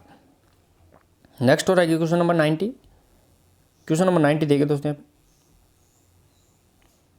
क्वेश्चन नंबर 90 रहेगा 5 छल्लों का ओलंपिक चिन्ह बनाने का सुझाव है वो किया था। जो 5 छल्ले ओलंपिक रिंग्स के नाम से जानते हैं, इन ओलंपिक रिंग्स को है किसके द्वारा यहाँ पे बनाया गया था वो अपने को यहाँ पे बताना है दोस्तों। जो 5 छल्ले इनको किसके द्वारा बनाया गया था, हेनरी डिडान, मरियन जोन्स, पीरे डे कुबर्टीन, ये उपरोक्त में से कोई नहीं। प्रश्न नंबर 90 के अंदर बताना है और सही आंसर रहेगा तो कुबर्टीन के द्वारा है वो ध्यान रखना है 5 छल्लों का यहाँ पे बनाया गया था। नेक्स्ट हो रहेगी क्वेश्चन नंबर 91, द्वितीय ओलंपिक खेल कब और किस शहर में आयोजित किए थे। द्वितीय दूसरे जो ओलंपिक की बात कर रहे हैं, पहले ओलंपिक खेल 1896 के अंदर आयोजित किए गए थे एथेंस के अंदर, लेकिन द्वितीय ओलंपिक खेल सन 1900 के अंदर प्रश्न नंबर 91 और सही आंसर रहेगा तो पेरिस फ्रांस के अंदर आयोजित किए गए थे। तो सही आंसर रहेगा 91 का वो पेरिस यहाँ पे फ्रांस सही आंसर रहेगा, जिनके अंदर है वो पहली बार महिलाओं ने भाग लिया था। द्वितीय खेल के अंदर पहली बार महिलाओं ने भाग लिया था। नेक्स्ट और आगे क्वेश्चन नंबर 92, साइना नेहवाल किस खेल से संबंधित है। साइना नेहवाल की बात कर रहे हैं वो किस खेल से संबंधित है, गेम से संबंधित खिलाड़ी के बारे में बताना है। प्रश्न नंबर यहाँ पे 92 और ध्यान रखना साइना नेहवाल जिसने 2012 का जो लंदन ओलंपिक हुआ था उसके अंदर यहाँ पे कांस्य पदक भी जीता था। और सही आंसर रहेगा दोस्तों यहाँ पे प्रश्न नंबर 92 का वो ध्यान रखना है बैडमिंटन। साइना नेहवाल बैडमिंटन से संबंधित रहेगी, पीवी सिंधु है वो भी बैडमिंटन से संबंधित रहेगी। नेक्स्ट और आगे प्रश्न नंबर 93, प्रथम एशियाई खेलों का शुभंकर मस्कट है वो कौन सा है वो बताना है। प्रश्न 93 के अंदर बताना है दोस्तों आपको प्रथम एशियाई खेलों का शुभंकर। प्रश्न नंबर यहाँ पे 93 सही आंसर रहेगा दोस्तों यहाँ पे जंतर मंतर है वो प्रथम एशियाई खेलों का शुभंकर यहाँ पे रहेगा। नेक्स्ट और आगे प्रश्न नंबर 94, विकास जीवन पर्यंत चलने वाली प्रक्रिया नहीं है वो अपने यहाँ पे बताना है। विकास है जो यहाँ पे डेवलपमेंट रहेगा दोस्तों यहाँ पे ग्रोथ डेवलपमेंट। तो विकास यहाँ पे जीवन पर्यंत चलने वाली प्रक्रिया नहीं है, ये कथन सत्य है या असत्य। तो प्रश्न नंबर 94 और सही आंसर रहेगा दोस्तों यहाँ पे वो ध्यान रखना है यहाँ पे असत्य है, क्योंकि विकास है वो जीवन पर्यंत चलने वाली प्रक्रिया है, बल्कि वृद्धि रहेगी वो वृद्धि है वो जीवन पर्यंत चलने वाली प्रक्रिया नहीं होती है, वो एक निश्चित समय तक ही चलती है। नेक्स्ट और आगे प्रश्न नंबर 95, 16वें एशियाई खेलों का आयोजन करता देश कौन सा है दोस्तों। फिर 16वीं इसके बाद में 17वें और 18वें हो चुके हैं, 19वां अभी प्रस्तावित है, मैंने बार बार बताया चीन के अंदर प्रस्तावित है 2023 के अंदर। तो प्रश्न नंबर यहाँ पे 95 और जो सही आंसर रहेगा तो यहाँ पे चीन के अंदर। तो यहाँ पे 16वें एशियाई खेल है वो भी चीन के अंदर, और जो अभी 19वें एशियाई है 2023 के अंदर आयोजन होना है वो भी चीन के अंदर ही आयोजन होगा। नेक्स्ट और आगे क्वेश्चन नंबर 96 देखिए दोस्तों, 16वें राष्ट्रमंडल खेलों में क्रिकेट का स्वर्ण पदक किसने जीता था दोस्तों। यहाँ पे क्रिकेट का गोल्ड मेडल किसने जीता था 96 के अंदर बताना है और सही आंसर रहेगा दोस्तों यहाँ पे दक्षिण अफ्रीका के द्वारा जीता गया था। नेक्स्ट और आगे क्वेश्चन नंबर 97, किसने कहा मनोविज्ञान मानव प्रकृति का अध्ययन है। यानी मनोविज्ञान है साइकोलॉजी है वो मानव प्रकृति का अध्ययन रहेगा, वो किसके द्वारा यहाँ पे कहा गया। 97 के अंदर बताना दोस्तों आपको और सही आंसर रहेगा दोस्तों यहाँ पे 97 के अंदर वो ध्यान रखना है मनोविज्ञान है वो मानव प्रकृति का अध्ययन है, वो यहाँ पे ध्यान रखना वुडवर्थ महोदय के द्वारा यहाँ पे कहा गया है। नेक्स्ट और आगे क्वेश्चन नंबर 98 देखिए दोस्तों, खेल क्रियाओं में थकान का कारण क्या होता है। खेल क्रियाएं होती है उसमें थकान का कारण क्या होता है वो अपने यहाँ पे बताना। यानी अपनी जो फटीग आ जाती है, थकान आ जाती है, फटीग आ जाती है, उसका कारण क्या होता है। प्रश्न नंबर यहाँ पे 98 बहुत बार ये क्वेश्चन पूछा जाता है, इंपॉर्टेंट रहेगा दोस्तों। यहाँ पे लैक्टिक अम्ल की जमाव, यानी जो अपनी धमनियाँ और जो सिरा है उसके अंदर लैक्टिक अम्ल, जिसे अपन दुग्ध अम्ल के नाम से जानते हैं, दुग्ध अम्ल उसका जमाव होने लग जाता है, जिससे अपने शरीर के अंदर थकान की स्थिति पैदा हो जाती है। तो दोस्तों ये 98 क्वेश्चन अपन ने इंपॉर्टेंट कर लिए हैं। अब दूसरा सेट रहेगा वो अपना यहाँ पे 50 क्वेश्चन का एक सेट और रहेगा। तो वो उसमें पहला सेट क्वेश्चन देंगे दोस्तों आप, इंपॉर्टेंट सेट रहेंगे दोस्तों, आपको बार बार बता रहा हूँ, बहुत इंपॉर्टेंट रहेंगे। इसके पहले मैं आपको बता दूँ दोस्तों यहाँ पे कि जो 5 दिन के अंदर मैं बार बार बता रहा हूँ 50+ क्वेश्चन आप इन क्लासों के अंदर से सीधे सीधे आप कवर कर लेंगे। तो इसका कारण कुछ तो मैं होगा जिसलिए मैं बोल रहा हूँ। तो ये सेट ही आपको यहाँ पे आगे से आगे पहुँचाएंगे। तो पहला सेट अपन ने 98 क्वेश्चंस का किया है। अब अपना 50 क्वेश्चंस का सेट देंगे दोस्तों यहाँ पे, वो भी इंपॉर्टेंट यहाँ पे रहेगा। तो पहला क्वेश्चन देंगे दोस्तों यहाँ पे, वो रहने वाला है इसके अंदर, सीखने का सिद्धांत किसने दिए। दोस्तों यहाँ पे लर्निंग की जो थ्योरी है वो यहाँ पे प्रिंसिपल है, सिद्धांत है, वो किसके द्वारा यहाँ पे दिए गए। सीखने के सिद्धांत की बात कर रहे हैं दोस्तों यहाँ पे। सीखने के सिद्धांत यहाँ पे 3 तो मुख्य नियम दिए गए हैं और 5 इसमें गौण नियम दिए गए, जिसमें तत्परता, प्रभाव और अभ्यास का नियम तो मुख्य नियम है, बाकी 5 इसमें गौण नियम रहे। किसके द्वारा दिए गए थे, प्रश्न नंबर 1 के अंदर बताना है। और सही आंसर रहेगा दोस्तों थॉर्नडाइक महोदय के द्वारा सीखने के सिद्धांत है उनका यहाँ पे प्रतिपादन किया गया था। नेक्स्ट और आगे क्वेश्चन नंबर 2 देगा दोस्तों यहाँ पे। क्वेश्चन नंबर 2 देखिए दोस्तों, क्वेश्चन नंबर 2 रहेगा, बाल्यावस्था में व्यक्ति का व्यवहार मुख्य रूप से प्रभावित होता है। बाल्यावस्था की बात कर रहे हैं अपन यहाँ पे, उसमें व्यक्ति का व्यवहार है वो कैसे प्रभावित रहेगा, समाज से, विद्यालय से, मित्र। पहले की जो शुरुआती अवस्था है वो शेषावस्था, फिर अपनी बाल्यावस्था, फिर किशोरावस्था और लास्ट चौथी है प्रौढ़ावस्था आती है। तो बाल्यावस्था की बात कर रहे हैं अपन यहाँ पे, 6 से 12 वर्ष तक की बात कर रहे हैं अपन यहाँ पे। प्रश्न नंबर यहाँ पे 6, प्रश्न नंबर 2 के अंदर बताना दोस्तों यहाँ पे। और सही आंसर रहेगा दोस्तों यहाँ पे परिवार। परिवार से सबसे ज़्यादा है वो बाल्यावस्था के अंदर है, वो यहाँ पे व्यक्ति का व्यवहार है वो सबसे ज़्यादा प्रभावित होता है, वो अपने यहाँ पे ध्यान रखना है। नेक्स्ट हो रहा है क्वेश्चन नंबर 3। क्वेश्चन नंबर 3 देखिए दोस्तों,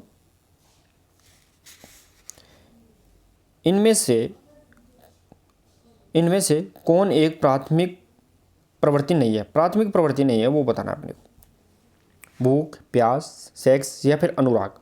प्राथमिक प्रवृत्ति यानी मूल प्रवृत्ति, जो 14 मूल प्रवृत्ति बताई गई है, मूल प्रवृत्ति की बात कर रहे हैं अपन यहाँ पे, जो मैकडूगल के द्वारा यहाँ पे दी गई है 14 मूल प्रवृत्तियाँ, उनमें से कौन सी यहाँ पे नहीं है वो बताना है। प्रश्न नंबर यहाँ पे 3 के अंदर बताना है। और सही आंसर रहेगा दोस्तों यहाँ पे अनुराग, ये इसकी मूल प्रवृत्ति यहाँ पे नहीं रहेगी। नेक्स्ट और आगे क्वेश्चन नंबर 4 देगा दोस्तों यहाँ पे। क्वेश्चन नंबर 4 देगा दोस्तों, अगर 23 दल है तो एकल नॉकआउट प्रतियोगिता में कितनी बाई दी जाएगी। दोस्तों यहाँ पे टीम कितनी है, 23 है, तो उसके अंदर अपने को नॉकआउट प्रतियोगिता की बात कर रहे हैं अपन यहाँ पे। तो यहाँ पे नॉकआउट प्रतियोगिता के अंदर है वो कितनी बाई की दी जाएगी, वो बाई बताना है दोस्तों। यहाँ पे बाई निकालने का सूत्र नॉकआउट प्रतियोगिता में क्या रहेगा, next power of 2, next power of 2 यहाँ पे रहेगा। तो यहाँ पे नेक्स्ट पावर ऑफ 2 2, 4, 8, 16 और 32। तो यहाँ पे 23 है वो 32 से कम है, 16 से ज़्यादा है, तो 32 में से अपन इसको लेस करेंगे, 32 माइनस यहाँ पे 23 करेंगे अपन। तो यहाँ पे 22 की संख्या प्रश्न नंबर 4 के अंदर निकल के आ जाएगी दोस्तों इजीली। यहाँ पे 9 बाई अपन यहाँ पे देंगे। सही आंसर रहेगा दोस्तों 9 बाई यहाँ पे दी जाएगी। नेक्स्ट हो रहा है क्वेश्चन नंबर 5 देखिए दोस्तों, प्रतियोगिता में खेलने की योजना की प्रारंभ रूपरेखा को क्या कहते हैं। प्रतियोगिता में खेलने की जो पहली रूपरेखा बनाई जाती है वो उसे अपन किस नाम से जानते हैं वो बताना है। और सभी दोस्त क्लास को शेयर और लाइक कर दे दोस्तों, सभी दोस्त जो भी जुड़े हैं क्लास को शेयर और लाइक कर दे। प्रश्न नंबर 5 के अंदर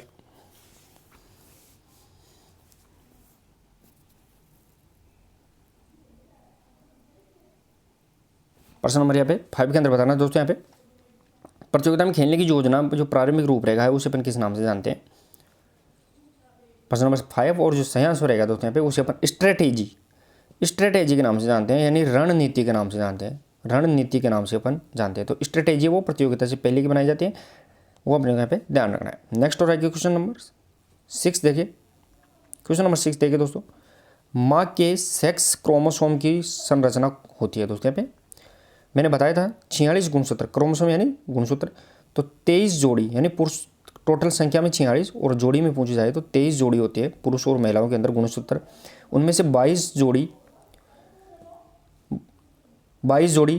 XX पुरुष के अंदर और यहाँ पे 23 की 23 जोड़ी महिला के अंदर XX होती है। लेकिन जो पुरुष की 22वीं जोड़ी होती है वो यहाँ पे XY रहेगी और जो महिला की 23वीं जोड़ी है वो भी XX ही है, 23वीं जोड़ी। तो यहाँ पे माँ के सेक्स क्रोमोसोम की संख्या कौन सी रहेगी, प्रश्न नंबर 6 के अंदर बताना है। और सही आंसर रहेगा दोस्तों XX ही रहेगी, यानी माँ का जो महिला है, महिला में XX क्रोमोसोम ही पाई जाती है। पुरुष के अंदर है वो 23वीं जोड़ी वो XY क्रोमोसोम पाई जाती है। नेक्स्ट और आगे प्रश्न नंबर 7 देखिए दोस्तों, हाइड्रोथेरेपी को भी ये भी कहा जाता है। हाइड्रोथेरेपी इसे अपन किस नाम से जानते हैं दोस्तों, मैंने बहुत बार इसके बारे में बताया। हाइड्रोथेरेपी 3 प्रकार की होती है यहाँ पे, एक ठंडे पानी से, एक गर्म पानी से और एक ठंडा और गर्म पानी दोनों की मिक्सअप से। तो ठंडा पानी उसे क्रायोथेरेपी, गर्म पानी उसे थर्मोथेरेपी और जो ठंडा और गर्म दोनों मिक्स हो जाए तो उसे अपन कंट्रास्ट बात के नाम से जानते हैं। तो प्रश्न नंबर यहाँ पे 7, तो हाइड्रोथेरेपी यानी पानी की चिकित्सा, तो जल की चिकित्सा यहाँ पे रहेगी प्रश्न नंबर 7 के अंदर। सही आंसर जल चिकित्सा रहेगी। नेक्स्ट हो जाएगी क्वेश्चन नंबर 8 देखिए दोस्तों, यहाँ पे क्वेश्चन नंबर 8, स्कोलियोसिस एक शारीरिक कुरूपता है जो संबंधित रहेगी। स्कोलियोसिस की बात कर रहे हैं अपन यहाँ पे दोस्तों। यहाँ पे पोस्चर डिफॉर्मिटीज जो शारीरिक कुरूपता बोलते हैं, पोस्चर डिफॉर्मिटीज यहाँ पे कितने प्रकार की होती है, तो यहाँ पे दो प्रकार की रहेगी, एक खड़े होने से संबंधित और एक बैठने से संबंधित। खड़े होने से संबंधित वो क्या रहेगी, वो पैरों में विकृति लाती है और बैठने से संबंधित वो रीढ़ की हड्डी में विकृति लाती है। अब देखिए दोस्तों, यहाँ पे जो स्कोलियोसिस है वो रीढ़ की हड्डी से संबंधित है। तो प्रश्न नंबर यहाँ पे 8 और जो सही आंसर रहेगा दोस्तों यहाँ पे रीढ़ की हड्डी की विकृति है स्कोलियोसिस। इसके अंदर वो रीढ़ की हड्डी एक तरफ या तो कोई भी एक तरफ या दोनों तरफ दोनों मुड़ सकती है, वो अपने को यहाँ पे ध्यान रखना है। नेक्स्ट हो जाएगी क्वेश्चन नंबर 9। क्वेश्चन नंबर 9 देखिए दोस्तों, यहाँ पे क्वेश्चन नंबर 9 रहेगा, पुनः स्थापना की प्रक्रिया में राइज शब्द का अर्थ क्या है। पुनः स्थापना का मतलब रिहेबिलिटेशन की बात कर रहे हैं अपन यहाँ पे, रिहेबिलिटेशन, पुनः स्थापना की बात कर रहे हैं अपन। तो उसमें जो राइस है, राइस शब्द का अर्थ क्या है वो अपने यहाँ पे बताना है दोस्तों। यहाँ पे राइस का मतलब आपको पता है RICE। जो वर्तमान में तो प्राइस है, वर्तमान में क्या है, P और जुड़ जाएगा इसके अंदर, प्राइस हो जाता है। तो राइस का अर्थ अपने को बताना है प्रश्न नंबर 9 के अंदर। प्रश्न नंबर यहाँ पे 9 सही आंसर रहेगा तो यहाँ पे R4 यहाँ पे क्या रहेगा, रेस्ट, I4 आइस और C4 कंप्रेसर या फिर E4 एलिवेशन, ये इसका सही आंसर यहाँ पे रहने वाला है। नेक्स्ट हो जाएगी क्वेश्चन नंबर 10। क्वेश्चन नंबर 10 देखिए दोस्तों, यहाँ पे त्वचा के ठीक नीचे पाए जाने वाले वसा को क्या कहते हैं। स्किन होते हैं, स्किन के ठीक नीचे जो वसा पाई जाती है, फेट, उसे अपन इसको क्या कहते हैं वो बताना है अपने को दोस्तों। त्वचा की भी 3 परत होती हैं, एपिडर्मिस, डर्मिस और हाइपोडर्मिस। जो शुरुआत ऊपर की जो परत दिख रही है वो एपिडर्मिस होती है, उसके नीचे डर्मिस होती है और लास्ट वाली तीसरी परत हाइपोडर्मिस होती है। उसके नीचे जो वसा पाई जाती है उसे अपन किस नाम से देते हैं, प्रश्न नंबर 10 और सही आंसर रहेगा दोस्तों सब क्यूटेनियस वसा। इसे अपन सब क्यूटेनियस वसा के नाम से जाना जाता है। नेक्स्ट हो जाएगा क्वेश्चन नंबर 11 देखिए दोस्तों, यहाँ पे क्वेश्चन नंबर 11, भारी भार प्रशिक्षण के कारण बढ़ने वाली पेशी पिंड को कहते हैं। यानी भारी कोई उपकरण से अगर अपन एक्सरसाइज करते हैं, उससे अपनी मसल्स है, पेशी है, वो मोटी हो जाती है, तो उसे अपन किस नाम से जानते हैं।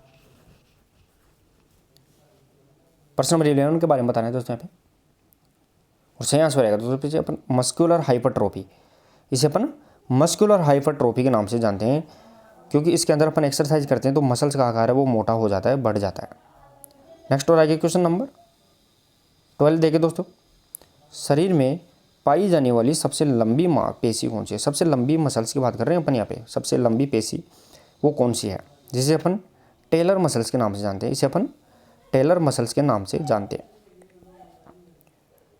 प्रश्न नंबर यहाँ पे 12 के अंदर बताना है दोस्तों यहाँ पे और सही आंसर रहेगा दोस्तों यहाँ पे सार्टोरियस सबसे लंबी शरीर की मांसपेशी होती है जो जांघ के अंदर पाई जाती है और इसे अपन टेलर मसल्स के नाम से जानते हैं। नेक्स्ट हो जाएगा क्वेश्चन नंबर 13, जांघ के पीछे की पेशियों को कहा जाता है। जांघ के पीछे की बात कर रहे हैं अपन, उसमें कौन सी पेशी दोस्तों, ये अपना मान लो जांघ वाला पोर्शन आ गया, ये अपना घुटना पटेला और ये लोअर पैर आ गया और ये अपना यहाँ पे पंजा हो जाता है।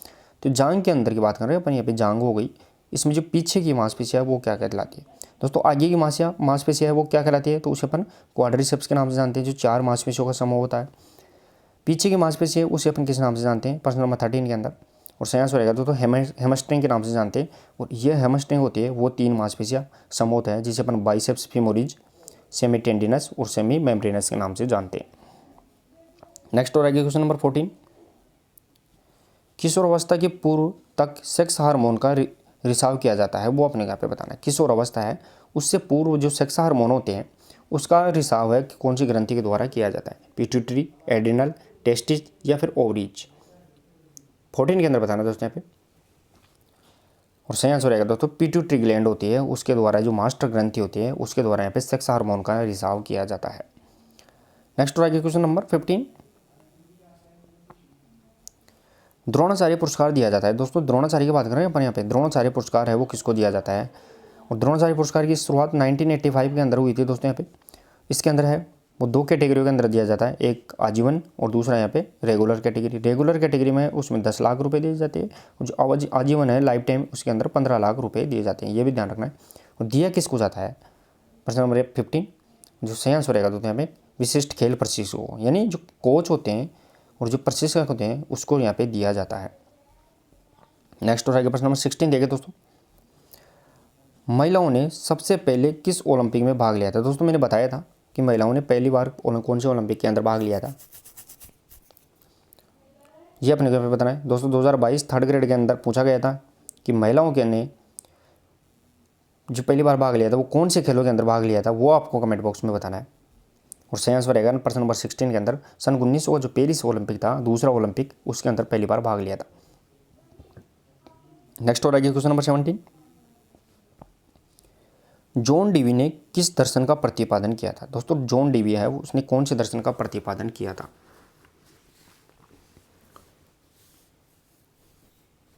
दोस्तों यहाँ पे प्रकृतिवाद का जनक कौन रहेगा, रूसो। आदर्शवाद का प्लेटो।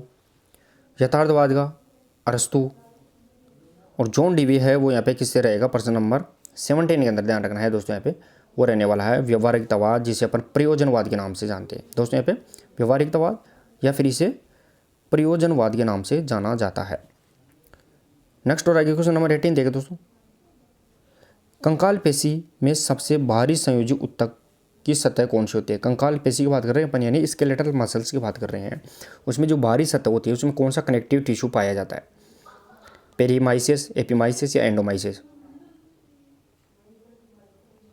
दोस्तों यहाँ पे प्रश्न नंबर 18 के अंदर बताना है। प्रश्न नंबर यहाँ पे 18 और जो सही आंसर रहेगा दोस्तों यहाँ पे वो ध्यान रखना है। यहाँ पे एपीमाइसियम, जो बाहरी परत होती है वो एपीमाइसियम, उसके अंदर वाली वो कौन सी होती है, वो पेरीमाइसियम, और लास्ट वाली है वो एंडोमाइसियम होती है। नेक्स्ट हो रहा question number 19, ball and socket संधि का प्रकार होता है। दोस्तों बॉल एंड सॉकेट जॉइंट है, इस जॉइंट का प्रकार कौन सा है वो बताना है। स्थिर संधि, एक अक्षीय, द्विअक्षीय या मल्टी अक्षीय। बॉल एंड सॉकेट की बात कर रहे हैं, उसमें कौन सा मूवमेंट होता है वो बताना है अपने को, यानी एक साइड होता है, 2 साइड होता है, या फिक्स होती है, या सभी तरफ होती है। प्रश्न नंबर 19 सही आंसर रहेगा दोस्तों यहाँ पे, और वो ध्यान रखना है 19 के अंदर मल्टी अक्षीय, यानी सभी दिशाओं में घूमती है। मल्टी का मतलब यहाँ पे सभी दिशाओं, जो 360 डिग्री मूवमेंट करती है, वो एकमात्र जॉइंट रहेगा बॉल एंड सॉकेट, उल्लूखल जॉइंट यहाँ पे रहेगा। तो चलिए दोस्तों यहाँ पे जो भी नए स्टूडेंट जुड़े हैं क्लास को एक बार शेयर और लाइक कर दे, शेयर और लाइक कर दे दोस्तों। और मैं बता रहा हूँ बार बार आपको कि 5 दिन अगर कंटिन्यू आप जुड़े रहते हैं तो ऐसे आपके क्वेश्चंस लगभग 50+ क्वेश्चंस आप इन क्लासों के अंदर सीधे सीधे आप ले पाएंगे। तो आप कंटिन्यू जुड़े रहे दोस्तों। नेक्स्ट और आगे प्रश्न नंबर 20, निम्नलिखित में से कौन एक द्विसंधि पेशी है। द्विसंधि की बात कर रहे हैं अपन, वो बताना है, यानी जिसके 2 मुंह होते हैं उसे द्विसंधि की बात कर रहे हैं। यानी दोस्तों यहाँ पे संधि कितने प्रकार की, मांसपेशियों की संधि बता रहा हूँ मैं यहाँ पे। एक होती है यूनिसेप, दूसरी बाइसेप और तीसरी ट्राइसेप्स। प्रश्न नंबर 20 की देखें दोस्तों, आपको मैं बता दूं पहले ही, एक मुंह की वाली जो मांसपेशियाँ होती है वो उसे अपन यूनिसेप्स के नाम से जानते हैं। एक मुंह, जिसके एक मुंह होता है वो यूनिसेप्स हो लेती है। 2 मुंह होते हैं उसे अपन बाइसेप्स के नाम से जानते हैं, और 3 मुंह वाली होती है उसे अपन ट्राइसेप्स के नाम से जानते हैं। तो यहाँ पे द्विसंधि मतलब 2, तो 2 का मतलब बाइसेप्स रहेगी। प्रश्न नंबर यहाँ पे 20 सही आंसर रहेगा बाइसेप्स ब्रेकी, वो यहाँ पे ध्यान रखना है, द्विसंधि वाली मसल्स होती है। नेक्स्ट हो रहा है प्रश्न नंबर 21, देखिए दोस्तों, किस अवस्था में माध्यमिक सेक्स गुण उत्पन्न होता है वो अपने यहाँ पे बताना है। प्रश्न नंबर यहाँ पे दोस्तों, यहाँ पे प्राथमिक और माध्यमिक का मतलब है यहाँ पे प्राथमिक, प्राइमरी और सेकेंडरी जो सेक्स यहाँ पे सिम्टम्स होते हैं, जो उसे अपन माध्यमिक ही बोलते हैं, सेकेंडरी बोलते हैं, सेकेंडरी सिम्टम्स। तो प्रश्न नंबर यहाँ पे 21 और जो सही आंसर रहेगा दोस्तों किशोरावस्था, जिसे अपन एडोलसेंस के नाम से जानते हैं, टीन एज के नाम से जानते हैं, किशोर अवस्था के अंदर है, वो ध्यान रखना है। यहाँ पे सेकेंडरी सेक्स यहाँ पे सिम्टम्स अपने को देखने को मिलते हैं। नेक्स्ट रहेगा प्रश्न नंबर 22। क्वेश्चन नंबर 22 देखिए दोस्तों, यहाँ पे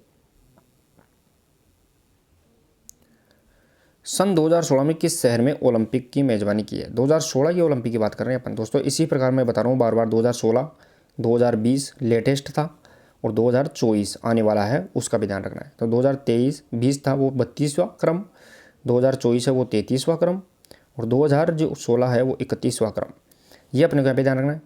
जो 2022-16 में है वो कहाँ हुआ था? प्रश्न नंबर 22 और साइंस होगा रियो डी जेनेरियो ब्राज़ील के अंदर आयोजित किया था। 2020 टोक्यो के अंदर, और 2024 वाला है वो पेरिस फ्रांस के अंदर आयोजित होगा। नेक्स्ट और आगे क्वेश्चन नंबर 23। हरवंश सिंह ने एक कौशल की परीक्षा बनाई थी, कौन सा मेजरमेंट टेस्ट बनाया था वो बताना है। हरवंश सिंह की बात कर रहे हैं अपन 23 के अंदर। हरवंश सिंह ने कौन सा यहाँ पे कौशल स्किल या टेस्ट बनाया था वो बताना इंपॉर्टेंट रहेगा दोस्तों। यहाँ पे कौन सा टेस्ट बनाया था? प्रश्न नंबर 23 और सही आंसर रहेगा तो हॉकी के लिए हरवंश सिंह ने हॉकी के लिए यहाँ पे ध्यान रखना टेस्ट बनाया था। नेक्स्ट आगे प्रश्न नंबर 24। 2010 कॉमनवेल्थ गेम में भारत के खेल मंत्री कौन थे? दोस्तों यहाँ पे कॉमनवेल्थ की बात कर रहे हैं अपन। 2010 के अंदर कॉमनवेल्थ, जो भारत में एक ही बार अभी तक कॉमनवेल्थ का आयोजन किया गया था भारत में, वो 2010 के अंदर किया गया था।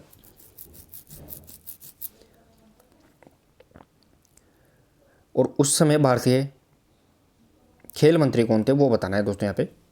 प्रश्न नंबर यहाँ पे 24 और जो सही आंसर रहेगा दोस्तों यहाँ पे सुरेश कलमाड़ी। उस समय भारत के क्या थे? सुरेश कलमाड़ी यहाँ पे भारतीय खेल मंत्री थे। वर्तमान खेल मंत्री भारत के रहेंगे वो अनुराग ठाकुर रहेंगे, ध्यान रखना। अनुराग ठाकुर वर्तमान में भारतीय खेल मंत्री, और अशोक चांदना है वो वर्तमान में राजस्थान के खेल मंत्री है, वो भी ध्यान रखना है। नेक्स्ट और आगे प्रश्न नंबर 25 देखिए दोस्तों। एक टेबल टेनिस की लंबाई 9 फीट है, तो इसकी लंबाई मीटर में कितनी होगी? दोस्तों यहाँ पे टेबल टेनिस में जो टेबल होती है, इस टेबल की अगर लंबाई है वो 9 फीट है तो मीटर में कितनी रहेगी वो बताना है अपने को प्रश्न नंबर 25 के अंदर। चलिए दोस्तों यहाँ पे क्वेश्चन नंबर 25 और जो सही आंसर रहेगा दोस्तों यहाँ पे वो ध्यान रखना है। यहाँ पे 2.74 मीटर, 2.74 मीटर रहेगी, और फिट में देखा जाए तो यहाँ पे 9 फीट यहाँ पे रहने वाली है। नेक्स्ट और आगे क्वेश्चन नंबर 26। निरंतरता की अधिकता वाले खेल के लिए भोजन की प्रचुरता होनी चाहिए। निरंतरता यानी कंटिन्यूटी वाला गेम है, लगातार लंबे समय तक वाले गेम है, उसमें अपने को भोजन में सबसे ज़्यादा किसकी ज़रूरत यहाँ पे पड़ती है वो बताना, 26 के अंदर बताना है। और सही आंसर रहेगा दोस्तों यहाँ पे निरंतरता कंटिन्यूटी वाले गेम है, उसमें सबसे ज़्यादा अपने को यहाँ पे कार्बोहाइड्रेट्स यहाँ पे जरूरत पड़ेगी, जो अपने को तुरंत ऊर्जा यहाँ पे देता रहता है। नेक्स्ट और आगे क्वेश्चन नंबर 27। पेशी का कॉन्सेंट्रिक एवं इसेंट्रिक संकुचन एक भाग होता है। मसल्स का कॉन्सेंट्रिक और इसेंट्रिक की बात कर रहे हैं अपन यहाँ पे। कॉन्सेंट्रिक और इसेंट्रिक संकुचन होता है, वो कौन सी संकुचन का पार्ट रहेगा वो बताना है। प्रश्न नंबर 27 के अंदर बताना है। और सही आंसर रहेगा दोस्तों यहाँ पे वो ध्यान रखना है। यहाँ पे आइसोटोनिक, जो आइसोटोनिक यानी गतिशील व्यायाम होते हैं उसके पार्ट रहेंगे, वो कौन सा रहेगा? कॉन्सेंट्रिक और इसेंट्रिक दोनों है वो यहाँ पे इसके पार्ट रहेंगे। नेक्स्ट आगे क्वेश्चन नंबर 28। देखिए दोस्तों यहाँ पे मासिक धर्म के चक्कर का सामान्य समय पूछा गया है। हालांकि अपने राजस्थान से संबंधित नहीं लगता है क्वेश्चन, लगभग DSSB और यहाँ पे ध्यान रखना है दोस्तों KVS, NVS और H-टेट से संबंधित रहता है, लेकिन फिर भी अपन इसका यहाँ पे आंसर देते हैं प्रश्न नंबर 28। और जो सही आंसर रहेगा दोस्तों 28 से यहाँ पे 30 दिन का टाइम पीरियड यहाँ पे मेंस्ट्रुअल साइकिल का यहाँ पे रहेगा। नेक्स्ट और आगे क्वेश्चन नंबर 29 देगा दोस्तों। क्वेश्चन नंबर 29, यदि 5 अंकों का माध्य, दोस्तों ये भी अपना यहाँ पे जो 5 अंकों का माध्य है वो यहाँ पे माध्य 25 है, तो मानक विचलन 0 है, तो 5वें अंक का मान कितना होगा? ये स्टैटिक्स आपको बताऊं दोस्तों, स्टैटिक्स अपनी संख्या की लगती है, बीपीएड अपन करते हैं तो उसमें स्टैटिक्स आती है, लेकिन ये क्वेश्चन से यहाँ पे सिलेबस रहेगा वो DSS से संबंधित रहेगा। तो क्वेश्चन नंबर 29 और जो सही आंसर रहेगा दोस्तों यहाँ पे वो ध्यान रखना 25 का यहाँ पे मानक विचलन यहाँ पे रहने वाला है। नेक्स्ट और आगे क्वेश्चन नंबर 30 देगा दोस्तों, यहाँ पे 30 इंपॉर्टेंट रहेगा राजस्थान के अकॉर्डिंग। परक्यूशन मैनिपुलेशन का दूसरा नाम क्या है? Percussion manipulation. मैनिपुलेशन का मतलब यहाँ पे मसाज तकनीक होती है दोस्तों, मसाज। तो परक्यूशन की बात कर रहे हैं अपन यहाँ पे। एक होती है एफ्लुरेंस और एक होती है परक्यूशन।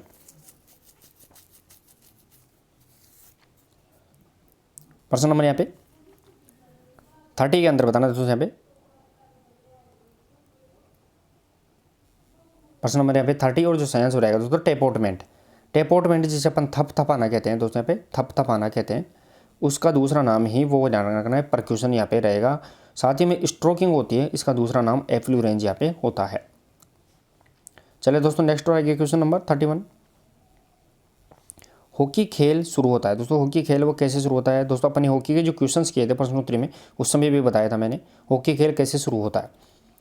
सेंटर पास से, टॉस से, राउंड रॉबिन से या फिर बुली से। 31 के अंदर बताना दोस्तों यहाँ पे। दोस्तों मैंने बताया था कि अगर खिलाड़ी के पैड होते हैं, अगर पैड के अंदर ध्यान रखना, खिलाड़ी के जो पैड होते हैं उन पैड के अंदर ध्यान रखना है, अगर बॉल है वो फंस जाती है पैडों के अंदर तो फिर गेम कैसे स्टार्ट होता है? तो वो बुली के द्वारा स्टार्ट होता है हॉकी के अंदर। लेकिन यहाँ पे अब शुरुआत होती है, खेल की शुरुआत ही पूछी गई है तो वो सेंटर पास से रहेगी। प्रश्न नंबर यहाँ पे 31 का सही आंसर रहेगा सेंटर पास। नेक्स्ट हो जाएगा प्रश्न नंबर 32 देखिए दोस्तों। लॉन्ग जंप में बराबरी होने पर प्रथम स्थान निश्चित किया जाता है। लॉन्ग जंप की बात कर रहे हैं अपन यहाँ पे, यानी लंबी कूद में अगर खिलाड़ी बराबर हो जाते हैं तो पहला स्थान अपन किस प्रकार निकालते हैं वो बताना है। फर्स्ट पोजीशन के लिए क्या करना पड़ेगा 32 के अंदर बताना है।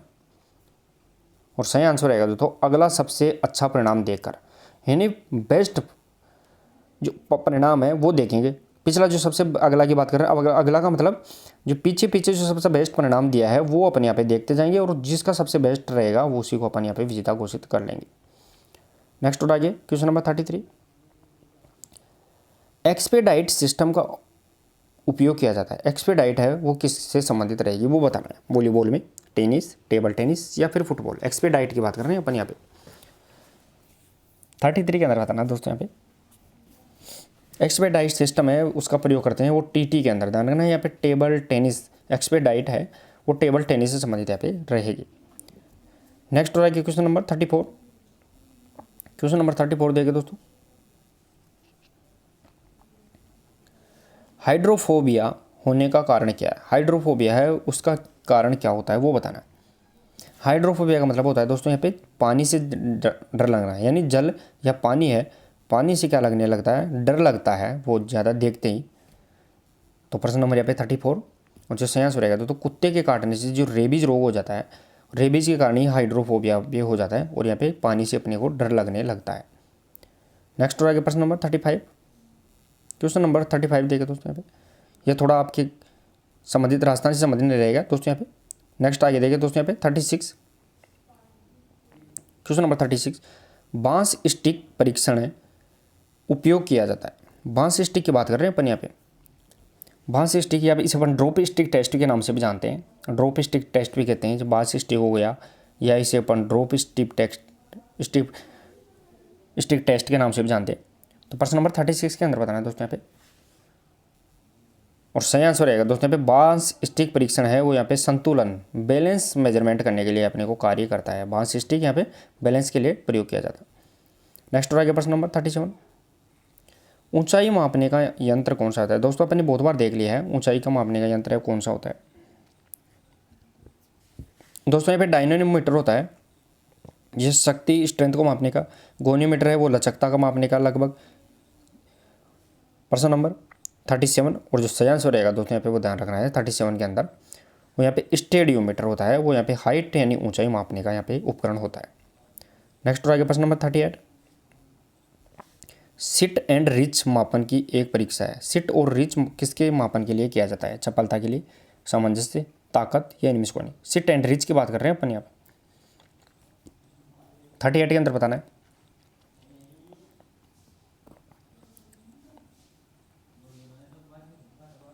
प्रश्न नंबर यहाँ पे 38 के अंदर बताना है दोस्तों। यहाँ पे सिट एंड रिच टेस्ट है वो किसके मापन के लिए किया जाता है? तो यहाँ पे वो कोऑर्डिनेशन संबंधित यहाँ पे सिट एंड रिच यानी सामंजस्य संबंधित यहाँ पे रहेगा दोस्तों। नेक्स्ट हो आगे क्वेश्चन नंबर 39। ठीक है दोस्तों 39। 39 भी आपके संबंधित नहीं रहेगा दोस्तों, यहाँ पे डीएसएस भी संबंधित रहेगा, स्टैटिक्स से संबंधित रहेगा। ये बाद में क्वेश्चन कराएंगे राजस्थान एग्जाम के बाद में। नेक्स्ट और आगे देखिए दोस्तों यहाँ पे 40 हृदय परिसंचरण दृढ़ता मापने की परीक्षा है। हृदय परिसंचरण यानी ब्लड सर्कुलेशन, हार्ट से संबंधित बात कर रहे हैं अपन यहाँ पे, ब्लड सर्कुलेशन उसकी यहाँ पे मेजर करने से संबंधित परीक्षा कौन सी रहेगी, कौन सा टेस्ट यहाँ पे रहेगा। 50 मीटर फर्राटा, शटल, 12 मिनट कूपर दौड़ या चालान परीक्षा, ये उनमें से कोई नहीं। प्रश्न नंबर 40 के अंदर बताना दोस्तों यहाँ पे, और सही आंसर रहेगा दोस्तों यहाँ पे, यानी कार्डियोवैस्कुलर सिस्टम बोलते हैं अपन, हृदय परीक्षण है उसके अंदर 12 मिनट कूपर टेस्ट यहाँ पे ये अपने को टेस्ट अपनाना पड़ता है। नेक्स्ट हो आगे प्रश्न नंबर 41, स्पेग्नोमेनोमीटर का उपयोग क्या मापन के लिए किया जाता है। दोस्तों स्पेग्नोमेनोमीटर का प्रयोग है वो किसके मापन के लिए किया जाता है, वो बनने को यहाँ पे बताना। दोस्तों मैंने बताया था शुरू के अंदर ही, स्पेग्नोमेनोमीटर वो किसके मापन के लिए करते हैं, तो बताया था दोस्तों यहाँ पे ब्लड प्रेशर यानी बीपी के मापन के लिए स्पेग्नोमेनोमीटर, प्रश्न नंबर यहाँ पे 41 और सही आंसर रहेगा ब्लड प्रेशर, रक्तचाप के मापन के लिए किया जाता है। नेक्स्ट और आगे क्वेश्चन नंबर 42 देगा दोस्तों यहाँ पे, क्वेश्चन नंबर 42 रहेगा दोस्तों यहाँ पे, वो देखिए एक बार, आपको यहाँ पे थोड़ा सा करेक्शन कर लेना है। यहाँ पे आपको लिखना है फेफड़े दोस्तों, लंग्स हैं, फेफड़े है, तो कौन सी धमनी रक्त को हृदय से फेफड़े की ओर ले जाती है, वो कौन सी धमनी रहेगी। दोस्तों धमनियाँ क्या करती है, धमनियाँ शुद्ध रक्त ले जाती है, लेकिन एकमात्र धमनी है जो अशुद्ध रक्त लेकर जाती है, वो हृदय से कहाँ ले जाती है, फेफड़ों में शुद्ध करने के लिए लेकर जाती है। तो वो कौन सी यहाँ पे धमनी रहेगी, वो अपने को यहाँ पे बताना है। प्रश्न नंबर 42 और सही आंसर रहेगा पल्मोनरी आर्टरीज, यानी फुफ्फुसी धमनी होती है, वो एकमात्र धमनी है जो ब्लड को हृदय से लेके फेफड़ों में शुद्ध करने के लिए लेकर जाती है। नेक्स्ट और आगे क्वेश्चन नंबर 43 देखें दोस्तों यहाँ पे, परिपक्वता के आने तक कौन सी अंतःस्रावी ग्रंथि गायब हो जाती है अथवा बहुत छोटी हो जाती है, वो अपने को यानी लगभग उम्र की साथ साथ ये ग्रंथि है वो घटने लग जाती है, छोटी हो जाती है, गायब हो जाती है। जैसे जैसे उम्र बढ़ेगी ये ग्रंथि है वो गायब हो जाती है। कौन सी ग्रंथि रहेगी, गोनेड्स, पिट्यूटरी, थायराइड या फिर थाइमस। 43 बताना है, इंपॉर्टेंट क्वेश्चन है दोस्तों। और सही आंसर रहेगा दोस्तों थाइमस ग्लैंड होती है, वो यहाँ पे जैसे जैसे उम्र बढ़ेगी वैसे वैसे छोटी होती जाती है और लास्ट के अंदर लगभग अंततः वो गायब हो जाती है। नेक्स्ट और आगे क्वेश्चन नंबर 44, एक हृदय चक्कर कार्डियक साइकिल की बात कर रहे हैं, उसके अंदर वेंट्रिकल सिस्टोल तथा वेंट्रिकल डायस्टोल का क्या अनुपात होता है, वो अपने यहाँ पे बताना है। कुल मिला के सिस्टोल और डायस्टोल की बात कर रहे हैं अपन यहाँ पे। सिस्टोल यानी संकुचन और डायस्टोल यानी प्रकुचन, यानी अनुशीतलन और प्रकुचन की यहाँ पे संबंधित रहेगा। प्रश्न नंबर 44 के अंदर बताना इजी रहेगा दोस्तों यहाँ पे। सिस्टोल और डायस्टोल, तो सिस्टोल तो कितना होता है वो 0.3 और डायस्टोल होता है वो 0.5। टोटल यहाँ पे कार्डियक साइकिल कितनी निकल के आ गई हृदय चक्कर, तो वो ध्यान रखना 0.8 रहेगा सेकंड, वो यहाँ पे कार्डियक साइकिल रहेगी। नेक्स्ट आगे प्रश्न नंबर 45, इनमें से कौन सी एक अदिश राशि है, यानी सेकुलर क्वांटिटी है, वो अपने यहाँ पे बताना है। कौन सी एक अदिश राशि रहेगी दोस्तों, प्रश्न नंबर 45 और सही आंसर रहेगा दोस्तों यहाँ पे आयतन है वो एक अदिश राशि रहेगी, वो अपने यहाँ पे ध्यान रखना। साथ ही में वेग, वजन और यहाँ पे गुरुत्वाकर्षण, तीनों यहाँ पे सदिश राशियाँ रहेगी। नेक्स्ट और आगे देखिए दोस्तों यहाँ पे क्वेश्चन नंबर 47 46 देखिए दोस्तों यहाँ पे, थोड़ा दोस्तों यहाँ पे ऑप्शंस बहुत ज़्यादा दूर है, तो मैं इसको यहाँ पे क्वेश्चंस आपको मैं एक बार करवा देता हूँ। देखिए दोस्तों आपको क्वेश्चन ऐसे ही इसका आंसर ऐसे देना है आपको। देखिए दोस्तों यहाँ पे प्राचीन ओलंपिक में विजेता को क्या पुरस्कार दिया जाता था, तो प्राचीन ओलंपिक में जो विजेता होते थे उसको क्या पुरस्कार दिया जाता है, वो अपने यहाँ पे बताना है। और गे नंबर पे अपने को लिखना है जैतून के पत्ते, और डी पे लिखना है, घे पे लिखना है अपने को उपरोक्त सभी, यानी उपरोक्त सभी, ये अपने को यहाँ पे बताना है। प्रश्न नंबर यहाँ पे 46 और सही आंसर रहेगा दोस्तों प्राचीन ओलंपिक में जो विजेता होते हैं उसे अपन जैतून के पत्तों से बना हुआ ताज यहाँ पे देते थे, ये अपने इसका सही आंसर यहाँ पे रहेगा। नेक्स्ट और आगे देखिए दोस्तों यहाँ पे, देखिए दोस्तों नेक्स्ट आगे प्रश्न नंबर 47 और ये अपना यहाँ पे पिछला 46 का आंसर भी निकल के आ गया है। जैतून के पत्तों से बना हुआ मुकुट या ताज इसको अपन पहनाते थे। देखिए दोस्तों 47 में, वह संस्था जो ओलंपिक खेलों में भारतीय दलों की हिस्सेदारी का निर्धारण करती है, ओलंपिक के लिए भारतीय दल जाते हैं उनका यहाँ पे रिप्रेजेंट के लिए उसका निर्धारण करती है, उसके अंदर जाती है, तो कौन सी संस्था के अकॉर्डिंग जाएगी वो बताना है भारतीय दल। प्रश्न नंबर 47 ईजी रहेगा दोस्तों, आप आसानी से आंसर दे सकते हैं और सही आंसर रहेगा IOA, इंडियन ओलंपिक एसोसिएशन, यानी IOA इंडियन ओलंपिक एसोसिएशन, जिसकी स्थापना 1927 से संबंधित है, उसके द्वारा भारतीय दल यहाँ पे ओलंपिक के अंदर जाते हैं।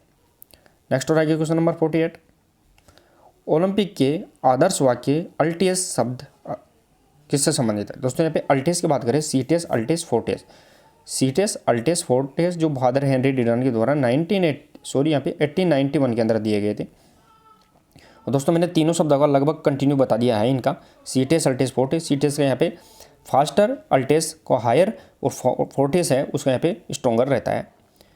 तो यहाँ पे प्रश्न नंबर 48 और जो सही आंसर रहेगा तो यहाँ पे सबसे ऊंचा, अल्टेस का मतलब हायर होता है, ऊंचा होता है, सबसे ऊंचा यहाँ पे रहेगा। नेक्स्ट और आगे प्रश्न नंबर 49, देखिए दोस्तों, वह परीक्षण जो प्रतिक्रिया समय नापता है, प्रतिक्रिया मतलब यहाँ पे रिएक्शन टाइम मापता है, वो कौन सा है? Shuttle run, ruler drop, stick drop test या खड़े होकर लंबी कूद? प्रतिक्रिया समय, रिएक्शन टाइम की बात कर रहे हैं अपन यहाँ पे। प्रश्न नंबर यहाँ पे 49 और सही आंसर रहेगा तो स्टिक ड्रॉप टेस्ट होता है, वो यहाँ पे प्रतिक्रिया समय, रिएक्शन टाइम यहाँ पे मापता है खिलाड़ी का। नेक्स्ट और आगे प्रश्न नंबर 50 देखे दोस्तों, यहाँ पे मानव शरीर का सामान्य तापमान कितना होता है, वो अपने को यहाँ पे बताना है। मानव शरीर है उसका यहाँ पे सामान्य तापमान कितना रहेगा? प्रश्न नंबर 50 के अंदर बताना दोस्तों यहाँ पे, और सही आंसर रहेगा दोस्तों मानव शरीर है उसका जो सामान्य तापमान है वो 98.4 डिग्री फ़ारेनहाइट रहेगा, जो प्रश्न शारीरिक शिक्षा भर्ती 2022 में पूछा गया था। 37 डिग्री यहाँ पे सेल्सियस के अंदर और 310 यहाँ पे केल्विन के अंदर। तीनों फैक्ट अपने को यहाँ पे याद रखने हैं। तो चलिए दोस्तों, ये अपने लगभग 150 क्वेश्चन अपन ने कंप्लीट किए हैं और कितना स्कोर आप कर पाए हैं वो बताना है। और दोस्तों मैं बार बार बता रहा हूँ इस बारे में कि 5 दिन अगर आप कंटिन्यू बने रहते हैं तो लगभग 50+ क्वेश्चन आप इन क्लासों से अंदर सीधे सीधे एग्जाम में ले लोगे, क्योंकि अपन क्वेश्चन प्रश्न उत्तरीय वो इस प्रकार ही लेकर आएंगे। अब तो आप क्लास कैसे लगी है वो बताइए और क्लास को शेयर और लाइक जरूर करके दाइए दोस्तों। मिलते हैं कल एक इंपॉर्टेंट प्रश्न उत्तरीय के साथ, तब तक के लिए धन्यवाद, थैंक यू सो मच।